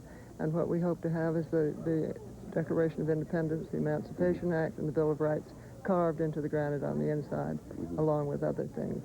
Well, let's hope that job gets done One anyway. other thing, when we did the commemorative coin, and we had the dedication of that, the opening of that in Washington, they gave us a coin and one of my father's original sketches and put them in a box, which will be the first artifact in the hall, which is exciting.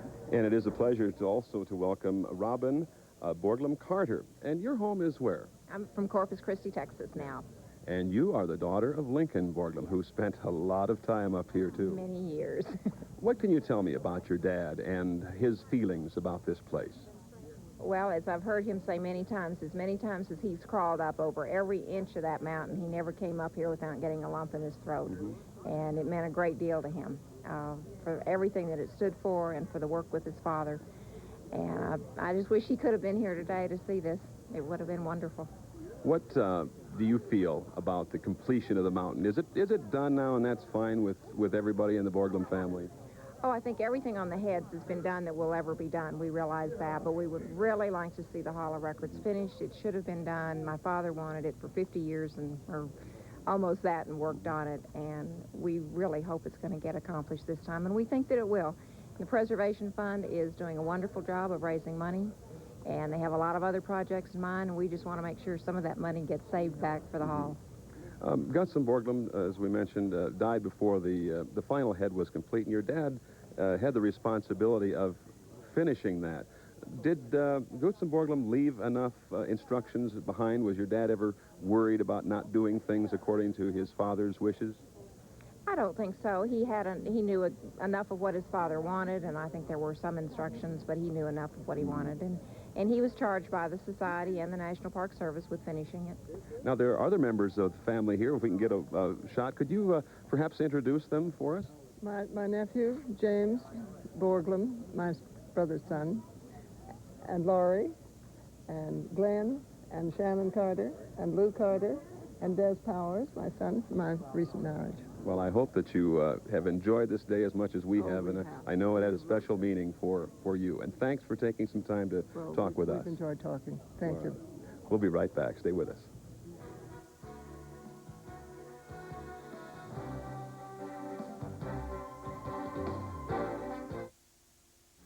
Today through Sunday, huge Southgate Farmers Market will have a 4th of July weekend blast.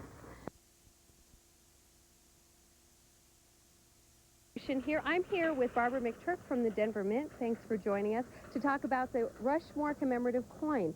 And I understand you have some of them here. Can you tell us why you started the coin and what the support for the coin has been like?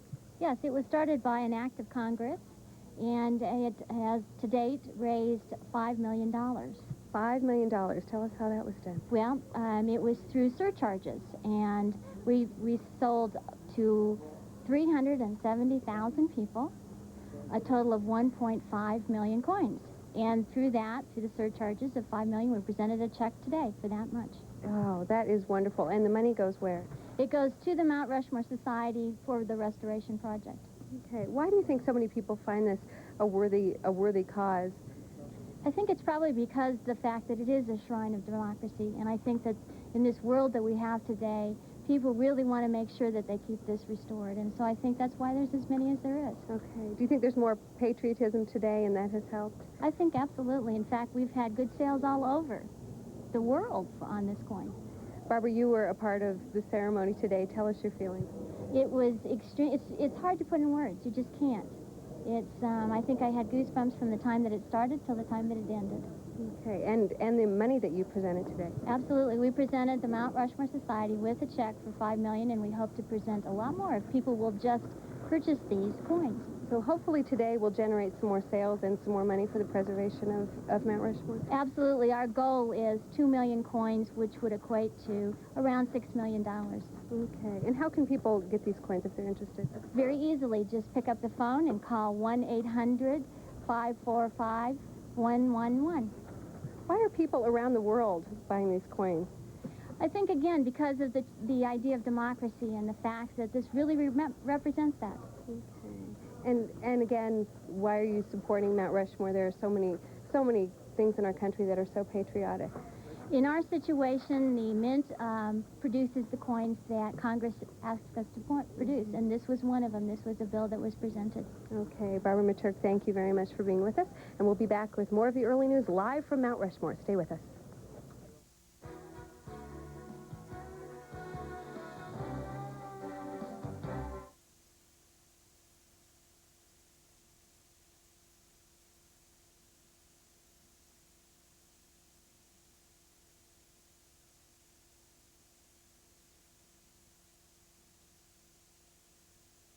Does someone you love have a drug problem?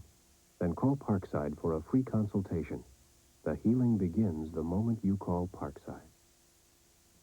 Anytime, anywhere, without warning, disaster can strike.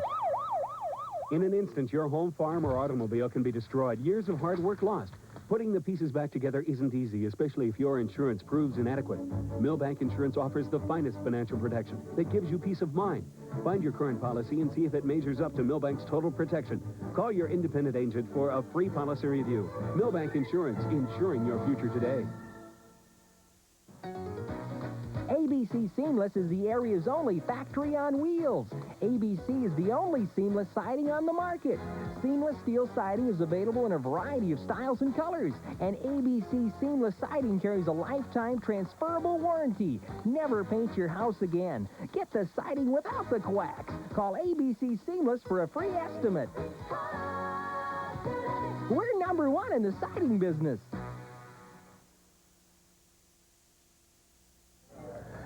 Well, in addition to President and Mrs. Bush being here for the dedication ceremonies at Mount Rushmore today, they're off now doing a little fishing, I guess. And which creek is it, Al? One of the... Actually, they went to one of the lakes in the hills. They took them to Horse Thief Lake. Now, they could have taken them to any one of the streams in the Black Hills. They've got 350 miles of them here, and they're all filled with all different kinds of trout. That's where I was yesterday when I came up here. I hooked up with one of the best Black Hills fly fishermen in the area. And he took me out to some of his favorite hot spots, and we'll show you about that at 6 o'clock. You caught give some us a fish. hint? Oh, you did? Did you catch any? I didn't catch any. Oh, well. I'm not good enough at fly fishing. That didn't work for the walleye tournament either, did it? No, it didn't at all. The fly fishing is a different technique because you don't have the weight on the end of the line. You have just a little fly on the end, which weighs hardly anything at all. What you cast is the weight of the line. It's a heavier line, and that takes the fly out, and you get it upstream and let the current bring it back down. And the tricky part is trying to use the lures that look like the insects that the trout eat underwater. So. How about President and Mrs. Bush? Are they going to have any luck? Is it guaranteed? I think it's pretty close to guaranteed. I understand they stocked Horse Thief Lake, and I understand they were going to do it anyway. Okay. But I think they moved the date up a little bit, so they had plenty of trout. I understand. I think it was about 2,700 they put in Horse Thief Lake, so they should have a few nibbles on the line. Well, make it worth the trip. That's right. And a little known fact about fly fishing, it's the most written about sport. Over 2,000 books have been written about fly fishing. So. Okay, well, we'll hear more about it at 6. And Thanks, see Al. more of it. All right. And as we've been saying all day, it has been a gorgeous day. And Ken Hirsch, you had a real key part in this program today and did an excellent job. If you didn't see it, folks, we're proud you of missed you. Something. It was good. Well, don't just throw pennies or something. Thank you very much. It must have been a kick. It was. We went through 2 days of rehearsals with Radio City Music Hall Productions, and they're a great bunch of professionals, and it's fun to be part of the organization. A lot to put together. We were in on some of the rehearsals yesterday, and it was something else, from musicians to stars to security to young people, to airplanes to balloons. And to a flag over the faces of Came Mount off without a Rushmore. hitch, too. I guess that Radio City Music Hall knows how to put on a show, right? They do, and we had a little bit of luck, too, like that. Well, you know how to put on a good day of weather for this, Thanks. too. Is it going to continue? Are we ready to go into the weather You show bet. now? Are we really? Let's see if I remember how to do that. I don't have a script in Put on that hat now, Ken. Okay. All right. Can you hear me out there in Kelloland? All right, so let's take a look at the weather. It has been a gorgeous day, and we're looking for basically some more of the same as we look at our current temperatures around Kelloland, and we're going to find that we have a little bit more of the pomp and ceremony in the background. Sioux Falls at 73 at the airport, winds northwest at 20. Skies are mostly cloudy. Looking at Aberdeen's temperature, we're finding 73 and north 14 to 22. Mostly cloudy skies. Sun is shining here at the mountain, however. Here, going to the central portion of our coverage area, a little warmer, 81 with the breeze at 26 gusts, and mostly sunny. In Rapid City, where we're right now, it's 82, and there's a nice breeze here at the visitor center at Mount Rushmore, and it's very nice. Humidity only 31%. The satellite loop in the last 12 hours will show you that cloud cover that we have in parts of the area, and it's mostly in the central and in the eastern portion. High pressure, basically in the west, has kept the skies fairly clear, and it looks like for the rest of your 4th of July weekend, you're going to be all right, unless you're headed south or east or southeast. You'll probably run into some more of those thunderstorms where they've been predominant in the last several days for some time now. Look at the map. The low pressure still lingers up in the arrowhead of Minnesota, moving slowly to the east with a cool front that's moved down into Kansas and Oklahoma, the high pressure into Montana, parts of Wyoming, and it means that you're going to enjoy. 70 degrees in Fargo, 85 out in the Billings area, and around Kelloland, well, a cool 67 in Watertown, which is one of the cooler spots that we have. Temperatures in 55 at Duluth is quite cool. Lows tonight in the 50s. Good sleeping weather for everyone again. And tomorrow's highs will be in the 80s. Winds will probably be about the same. We'll check that in just a moment.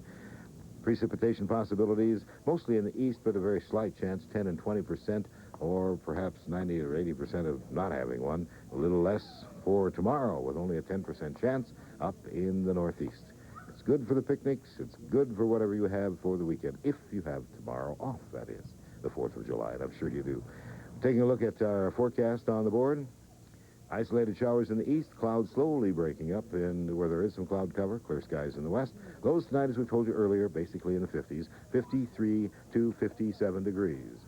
Take a look at tomorrow morning's forecast. Partly cloudy east, mostly sunny in the west, and it isn't much longer, and we're going to start to see those shorter days. Looking at the forecast for tomorrow afternoon, warmer with a few clouds, a beautiful 4th of July and beyond. We hope variable winds 5 to 15, maybe a little stronger. And when we take a look at our extended forecast, we're going to see that thunder showers will be with us on a rare occasion. So enjoy. It's been a pleasure doing a weather forecast like that. And Dave will carry on the tradition tonight at 6 o'clock, too, won't he? Yes, he will. You talk about a bird's eye view. I think we have a shot of some people that are standing up. I wonder if they are part of the Aerostar people. They're starting to disappear. There's one just on top of the Jefferson's head. Goodbye, thanks. Nice eye. That's a lost Secret Service man. That's who it is. There are enough of them here. We should comment a little bit about the security here. It has been, oh, yes. It's been adequate, incredible. I would certainly think. It really more has. Than adequate. Dogs, plainclothes people, police people, park service people, all kinds of people, ambulances around. But and right now the mountain is closed, and it'll be closed until 7 o'clock tonight to the public. And then it opens up again. And then it opens up again. They'll have the lighting ceremony. And there's big festivities planned for the 4th of July tomorrow. And a big Huey Lewis concert tonight, I believe, at the Rushmore Plaza Civic Center. Did I say that right? You I never did. Get that. Rushmore Plaza Civic Center. Too many names. There's a parade tomorrow. We have a lot more going on. This is a big celebration. Some of the stars in the program this afternoon, like Jimmy Stewart and Barbara Eden, they'll be in the parade tomorrow. Oh, they're sticking around. Oh, yeah. Oh, great. They like it out here. Well, listen, Steve Hemmingson is going to be along in just a couple of minutes. He's had an interesting day here at the Mount Rushmore area, and we'll be talking to him right after this break, so stay with us.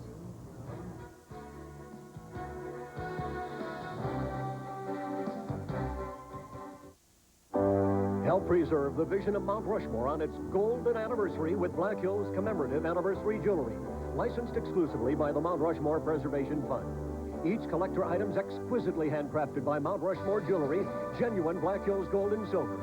A collector's limited edition belt buckle.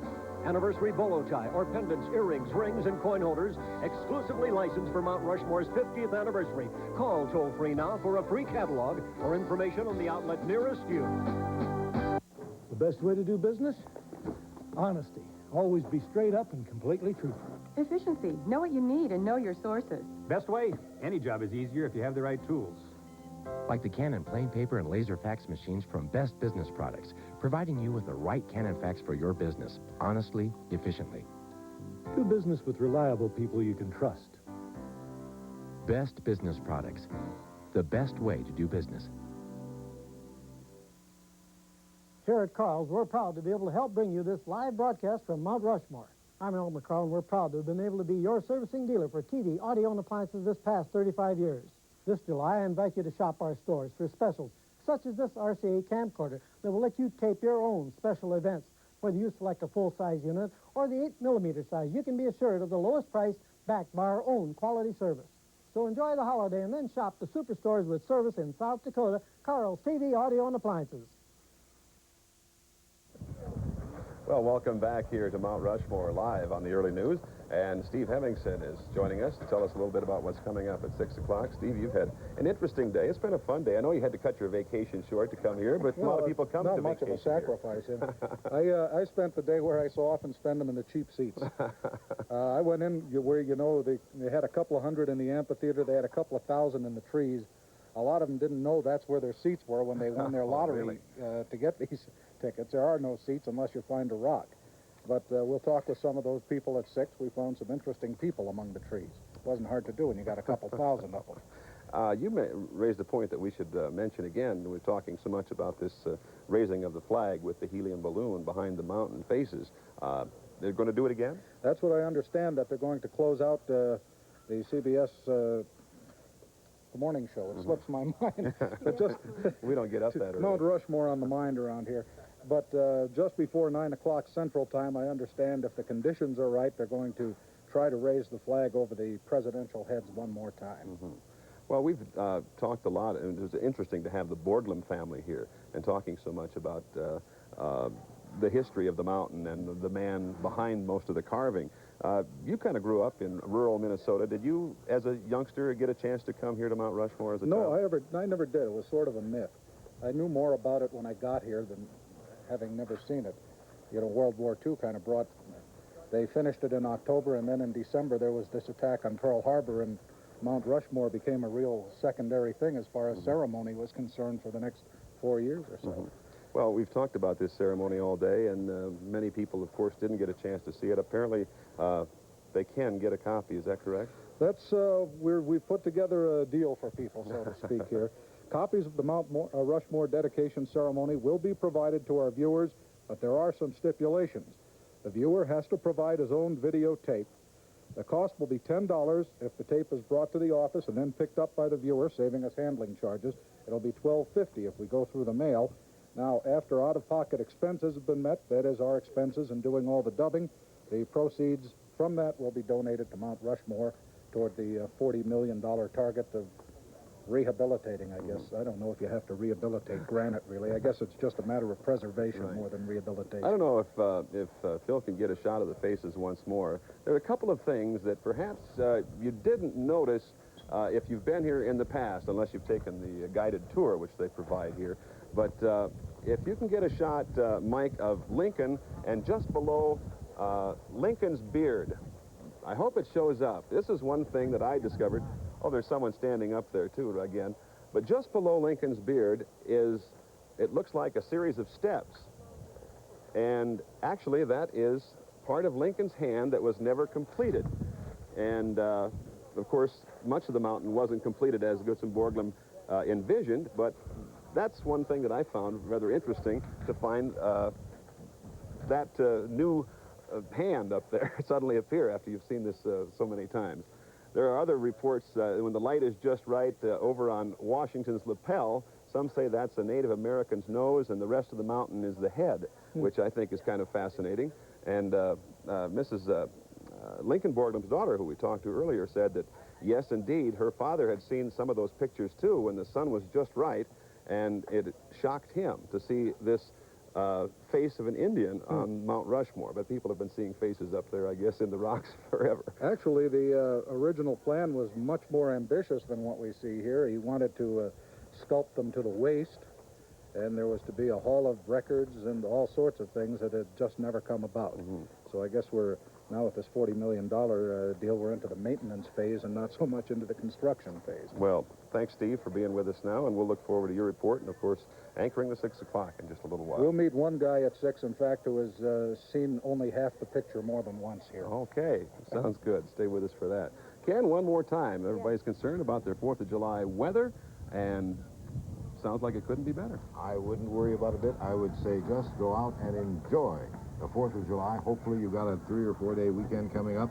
Steve, have you got another 3-day, 4-day weekend coming up? You know how to do it, don't you? Seniority. But if you're like me, watch the sun. Don't get too burnt too badly. Yes. Be careful. And, of course, right at 6 o'clock, we'll be having 5 o'clock Mountain Time. We'll be having more of the highlights. If you missed the show, we'll be showing you the best of the best. So be sure and join us. And might just plug 30 on Saturday evening, too. We'll have more highlights, even longer highlights. So I hope you can tune in for 30. That'll be 6:30 Central Time, 5:30 Mountain on Saturday evening. And well, I've had a good time. I was going to say, this has been a day that no one here will forget, and I'm sure no one watching at home will I forget. know I won't forget it. It was fantastic. And I'll be back to work on Friday, but can I take tomorrow off, you two? Can I? I am I'm too. going to. We all will. I don't know who's going to run the show. Well, thanks a lot for joining us here for our live coverage of the early news from Mount Rushmore and the Golden Anniversary Celebration. We'll take you now to CBS Evening News. Yugoslavia still tottering on the brink of civil war. Why millions of Americans are getting busy signals. And new questions about the risk of childhood vaccines. This is the CBS Evening News. Harry Smith sitting in tonight for Dan Rather. Good evening. Yugoslavia's army is holding its fire in the rebel republics of Slovenia and Croatia, but a Slovenian leader says he has learned of an order for army tanks to launch an all-out attack tomorrow.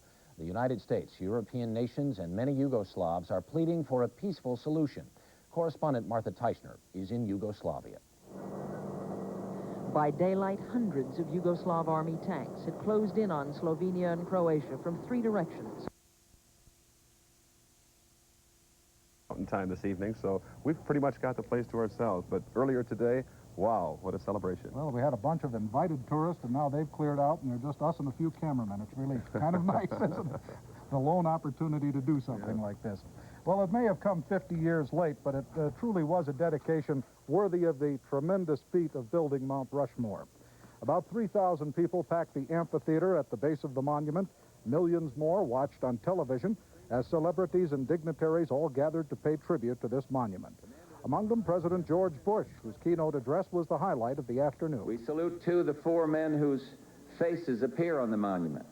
They knew that America is always a beginning, never a consummation.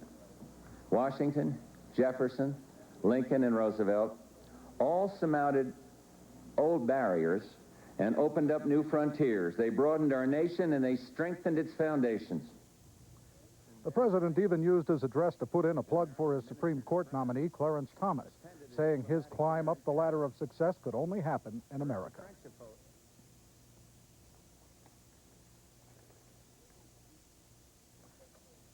The celebration was also a homecoming for some South Dakota natives.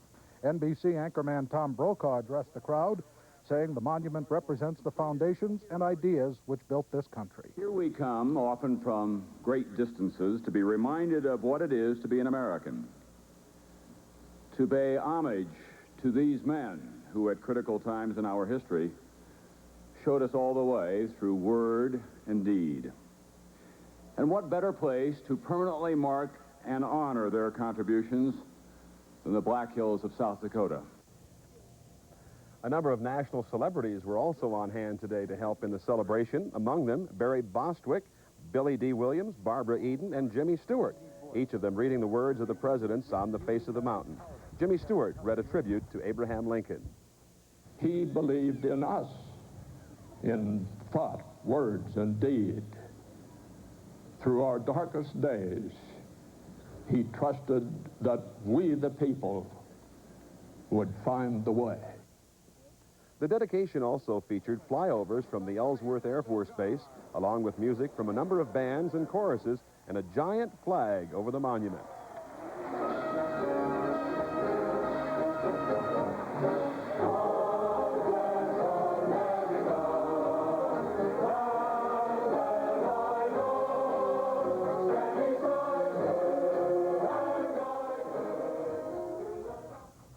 Well, Doug, while there were a couple of hundred people with seats here today, there were a couple of thousand in the trees. The bus cavalcade started at the Rushmore Civic Center hours before the ceremony. Then, to strolling violins, the lucky ticket lottery winners found themselves herded for another hour, only to find themselves courteously jockeying for position and natural seating among the trees. Are you glad you came now that you're up here in what we might call the cheap seats? Oh, yeah, definitely. For the idea. Are you getting between the right pine cones and stuff? See? Yeah, I had to clear out one dead branch, but we got it covered. You're here to see something or just here to be part of something? Both. I'm here to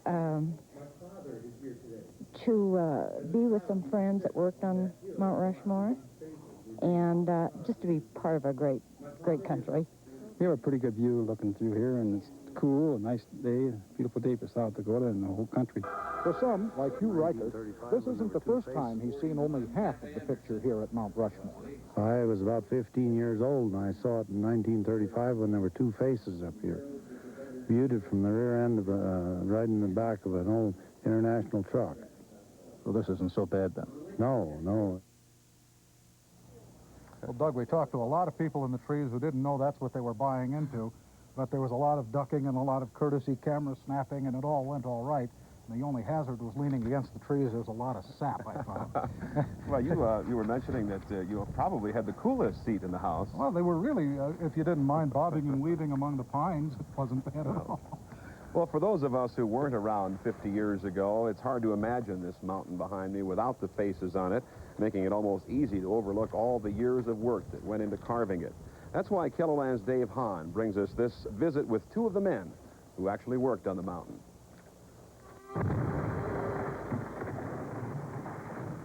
From start to finish, more than 350 people helped build Mount Rushmore, some staying longer than others. There was a lot of people that started work up there, Lincoln said, that didn't stay over about 24 hours. You couldn't be bothered with the height, or you surely wouldn't be up there working. Well, I was scared too. Everybody's scared. But after you kind of around there a little while, you got used to it. Plus, we was young. I was only 26 years old. Glenn Bradford worked as a carpenter. Orville Warman did odd jobs and rough drilling, although when he came on the job, he was also recruited to play on the company baseball team. But more than anything, it was the wage that drew these men to the mountain. It was a job at that time. People don't realize what it was, how hard up it was in 1939. Get started out at 35 and 50, and then 65 is the most, 65 cents an hour is the most I ever did. Yeah, that's what I got. It gives you quite a feeling. Feel you really accomplished something. But we didn't think about it when we was working up there. And how somebody didn't get killed with steel and stuff hanging down there. No hard hats, no nothing. It's amazing, and wonder somebody upstairs had a hand in it, I'll tell you. I did learn to respect that Borglum when he came up in that buck and could swing around up there and then go down to those carvers and paint on there what he wanted taken off from 2 inches to nothing. And I tell you, I think maybe there's a lot of people could have carved faces on the mountain. But when you ever start thinking about doing that offhand to make him look like Lincoln and Jefferson, he had something on the ball. Well, he was a pretty good man. I never had any trouble with him. He wanted you to know that Mr. Borglum was the boss. I was a small part of it. Most of the people that you guys should be interviewing is dead. But nobody got excited about it, you know, until you know, the 50th or something like that. And we didn't realize when we were working there, I'm sure, did we, Glenn, that what it was going to be like. Not a shrine of democracy, but just a job. Yeah, it'll be long remembered, that's for sure. The 3 years we spent there, 2.5 years, is one of the best years I had. I suppose maybe that was because it was a 65 cents an hour I was drawing, but whatever it was, we was happy to be a part of it.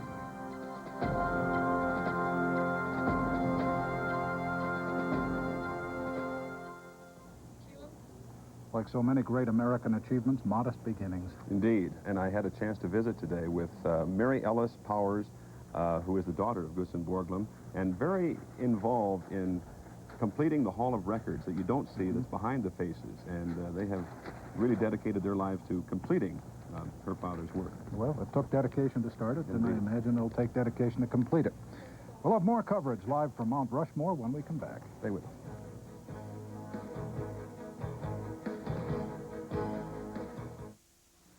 I hate to travel.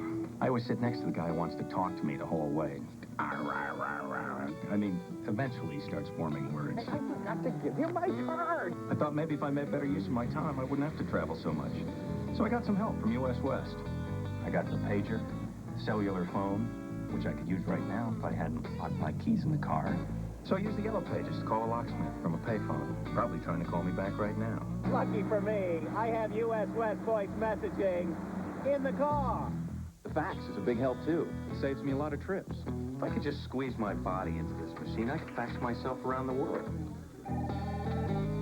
Save me a lot of time. With all these time savers from US West, I'm making better use of my time. And I'm home more, so I can spend more time doing the things I want to do. Like talk to my girlfriend. Hi, honey, it's Jake. I'm back. I should have called sooner. US West, making the most of your time. Help preserve the vision of Mount Rushmore on its golden anniversary with Black Hills commemorative anniversary jewelry, licensed exclusively by the Mount Rushmore Preservation Fund. Each collector item's exquisitely handcrafted by Mount Rushmore Jewelry, genuine Black Hills gold and silver, a collector's limited edition belt buckle, anniversary bolo tie or pendants, earrings, rings, and coin holders, exclusively licensed for Mount Rushmore's 50th anniversary. Call toll-free now for a free catalog or information on the outlet nearest you. Bear Country, USA, where beauty is alive and natural. See North American wildlife roam free in their natural Black Hills habitat like bighorn sheep, timber wolves, elk, wild turkeys, along with the largest privately owned collection of black bear. At the end of your tour is Babyland, an assortment of adorable little ones, from barnyard animals to park wildlife offspring. You'll want to keep coming back all summer long to Bear Country, USA. Make tracks to Bear Country, USA. Well, the Mount Rushmore dedication wasn't the only public appearance by President Bush in South Dakota today. Well, in fact, it's been kind of a sprawling effort.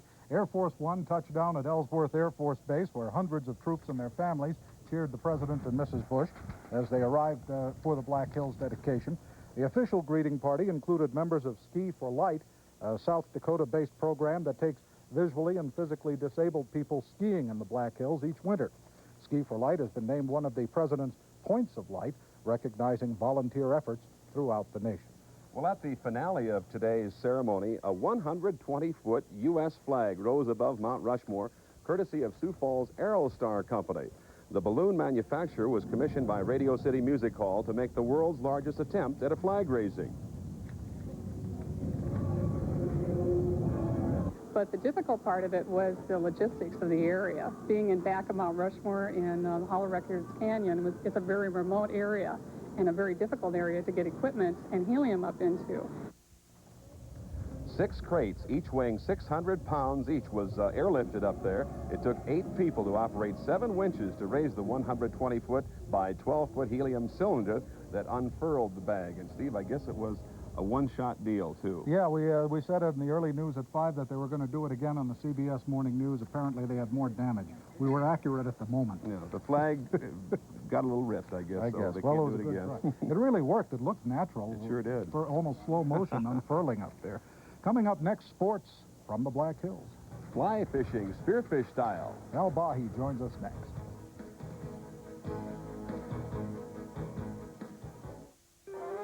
A reminder from Hardee's. The Flintstones.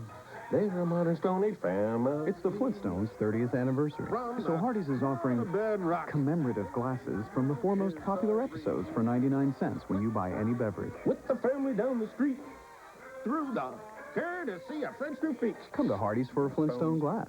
Have a juicy burger while you're there. A-dabba-dabba-doo time. A-dabba-doo time. We'll have a deal. And help celebrate 30 years of Yabba Dabba Doo times. Sir, it's time to review health plans. Uh-huh. How many companies we looking at? One. Yeah, one. That's it? Yes, sir. Blue Cross and Blue Shield. They carry a wide range of plans. Flexible. With excellent cost control programs. Innovative. Almost 40 years experience. Stable. And no paperwork. Simple. Blue Cross, Blue Shield it is. Now what's next? We're scheduled to review salaries. What? Blue Cross and Blue Shield, first in coverage for South Dakota. Here at Carl's, we're proud to be able to help bring you this live broadcast from Mount Rushmore. I'm Elmer Carl, and we're proud to have been able to be your servicing dealer for TV, audio, and appliances this past 35 years. This July, I invite you to shop our stores for specials, such as this RCA camcorder that will let you tape your own special events. Whether you select a full-size unit or the 8mm size, you can be assured of the lowest price backed by our own quality service. So enjoy the holiday and then shop the superstores with service in South Dakota, Carl's TV, audio, and appliances. Today through Sunday, huge Southgate Farmers Market will have a 4th of July weekend blast. An explosion of savings on $2 million of furniture, bedding, and accessories. Save 30 to 50% off, plus no down payment. No interest for 1 full year on quality products like Lazy Boy, Simmons, Schweiger, and Tell City. Now that's 30 to 50% off with no down payment. No interest for 1 full year, plus Farmers Market delivers free. Be at Farmers Market this weekend, 40th in South Minnesota, Sioux Falls. You know, I've been all over this place today, the important places, the unimportant places, and Al hasn't been at any of them. I sensed something fishy. Yeah, something fishy indeed, Al. Well, you know, the president likes to fish. We've always seen him out, but he's always has a press boat following him. They took him to Horse Thief Lake after the ceremony today, so he's trying his luck for trout fishing here in the Black Hills. And even though he went fishing in the Black Hills of South Dakota, that doesn't necessarily mean you have to be in a boat to do it. That's a good fish. The Black Hills have all the ingredients for great fly fishing. Brown trout, brook trout, colorful rainbows are all found here. The trick, as with any fish, is to get them on the end of your line. You're imitating either an immature insect or an adult insect. You're either imitating the insect that lives beneath the water, or you're imitating that insect after it hatches out and is riding on the water as an adult and probably laying its eggs. So what fly fishing does is actually imitate the insects that trout eat. Since 1984, these trout streams have been getting some help from state and local groups.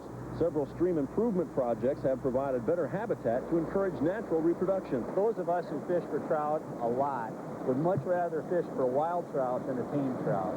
Hatchery fish are fine for areas where natural reproduction doesn't occur. But it's a much higher quality fish, a much smarter fish, a fish that's a lot harder to fool if you're talking about a wild fish. There are more than 350 miles of streams in the Black Hills, and most of them are accessible for fly fishermen. But don't get the idea that fly fishing is just for streams. With some minor modifications, you can take it to lakes and even to the Missouri River. Actually, there's some real good fly fishing for trout on near pier on Oahe. There are a lot of guys that tube that. You can really catch some nice fish. We fly fish out of tubes on lakes. Maybe you've seen them. They're called belly boats. And it's very easy. In fact, I was out on Deerfield fly fishing on Sunday in a belly boat. It's a lot of fun. You use scuba fins to kick yourself around. Of course, you travel backwards. But it's a lot of fun to fly fish on lakes, too. And as much as you can learn about fly fishing, you have to do most of it in the water. If you want to learn more about it by reading, head to your local library. There are over 2,000 books written about fly fishing alone. I'll be back with more sports after just a minute.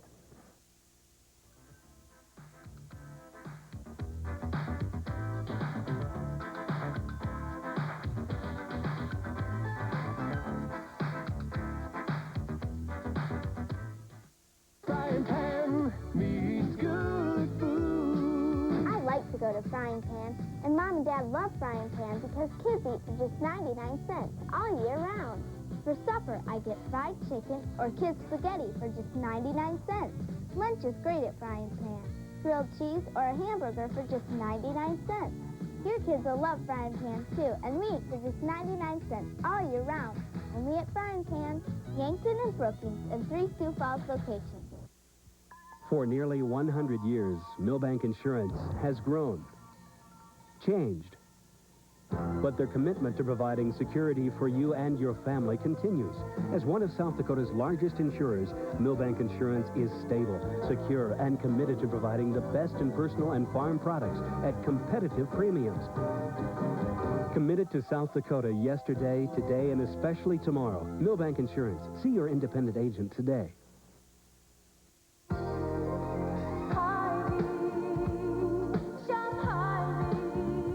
At the beach or in the park, you'll have a ball with these Hy-Vee picnic specials.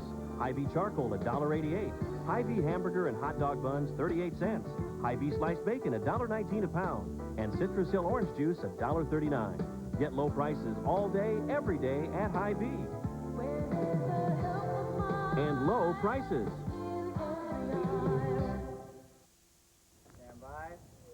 Well, the World of Outlaws is at Huset's tonight for a big night of racing, and now winning is what any athlete wants to do, but drivers on this circuit have a unique relationship because of all the traveling they do. Well, yeah, I mean, we all travel together, which makes it good for everybody. I mean, I've been racing, like I said, out here for 5 years off and on, and it's pretty much the same people that when I started, it's pretty much the same people that are out here, and you get to getting close with the people and being real close friends, and they make it easier for you when you're out here. I mean, it's like one big family. Time trials and hot laps start at 7 and 7:30, racing at 8 o'clock with the regular program coming up tomorrow night at Huset's as well. And finally, another honor for Julie Krauth of Augustana. She's been named the Division II Softball Player of the Year by Honda. That makes her one of 6 finalists now for the Collegiate Softball Player of the Year, which includes Division I. And tonight at 10, Mark will have the lineups for the All-Star Baseball game, which is coming up next week in Toronto, plus Jennifer Capriati, the youngest semifinalist at Wimbledon. She beat Martina Navratilova today. You haven't heard if President Bush had any luck fishing? We haven't heard yet, but I think we probably will later on tonight. He had pretty good. Yeah. Yeah. Well, they stocked the lake he was going to, so I think he was in Trout Haven regardless.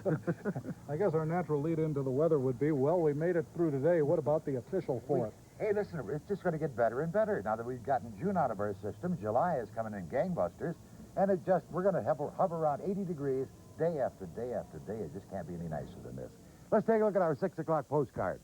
And what better postcard would we have than the Mount Rushmore area here? Let's take a look at some stats for you. 104 degrees. When was that? 1 year ago. 40 degrees was our overnight low. That was the record low. 85 would be our normal high. 73 was our high today, so we're 12 degrees shy of normal, but most comfortable. We're plus 3 60/100 inches.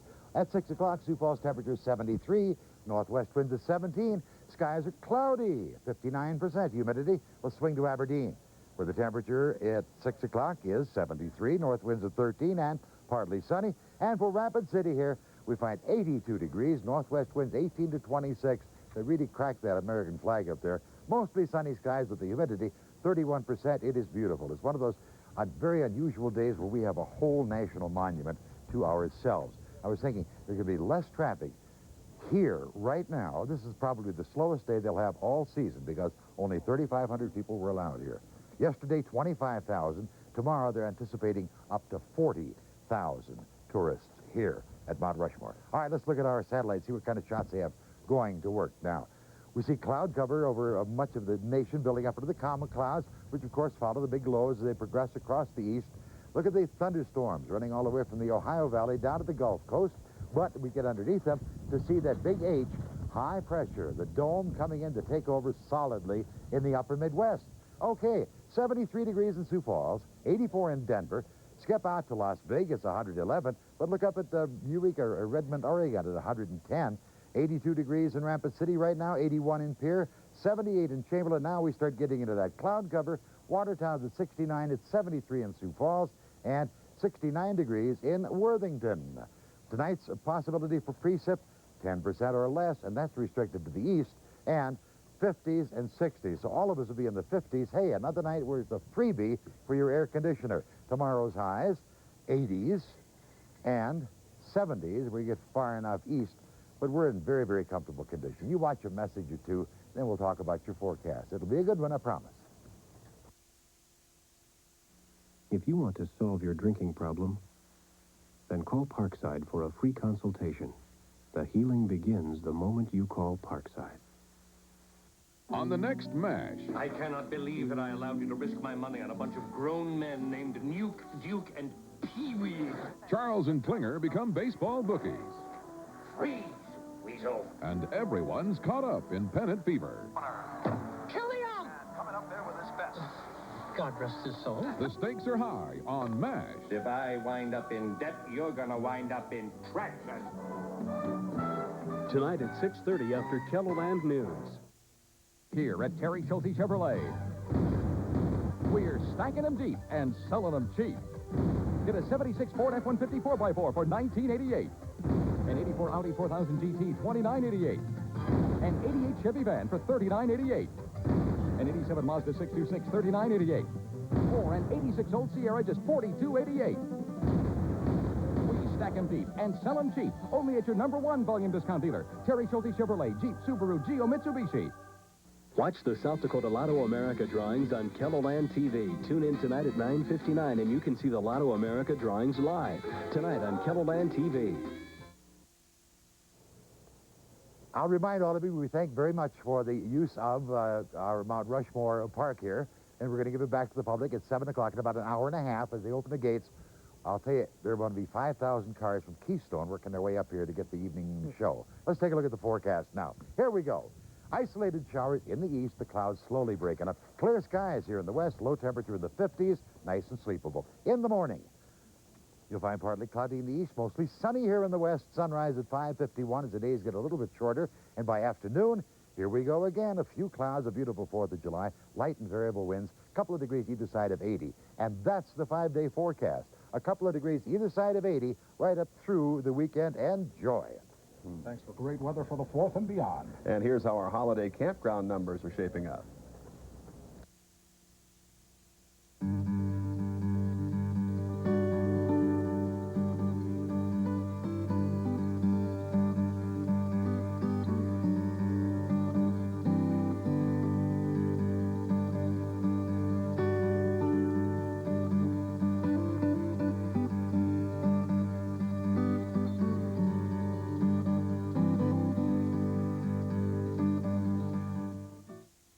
Tonight's Campground Report is brought to you by Spader's Camper Center.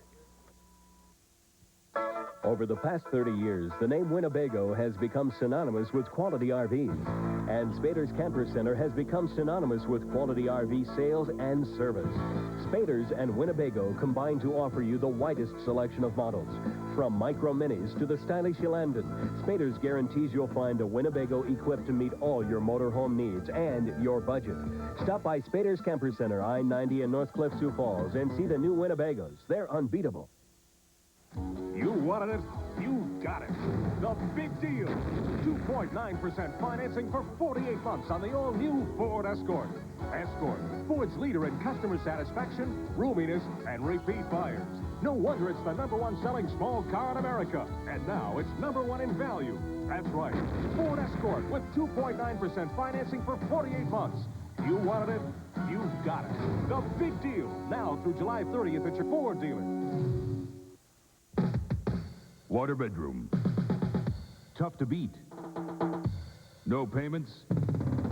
No interest. For 6 months. Buy it now, pay for it later. 6 months later. Can't beat that. At Water Bedroom. From water beds to bedroom furniture, Water Bedroom has it all. And you can have it all with no payments, no interest for 6 months. Come to Water Bedroom over 4th of July for this limited time offer. Some other happenings across Kelloland. The search is still on this evening for a missing Hartford man.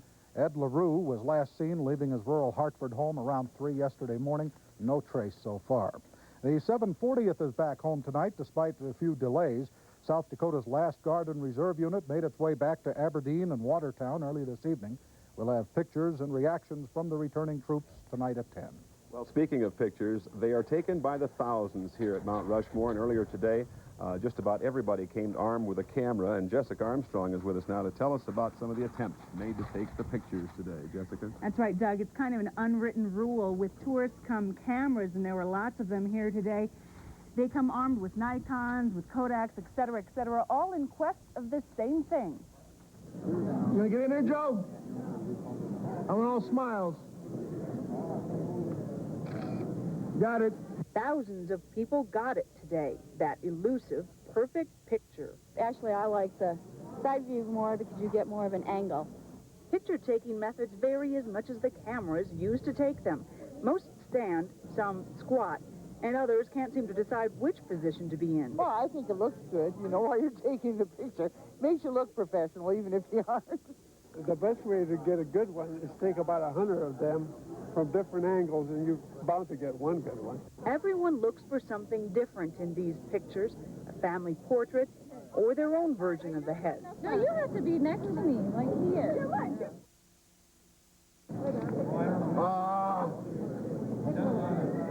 Let's take it now. Who's the better photographer, you or you? Oh, no. So why were you taking the picture? Well, she was always taking pictures. I was always in it.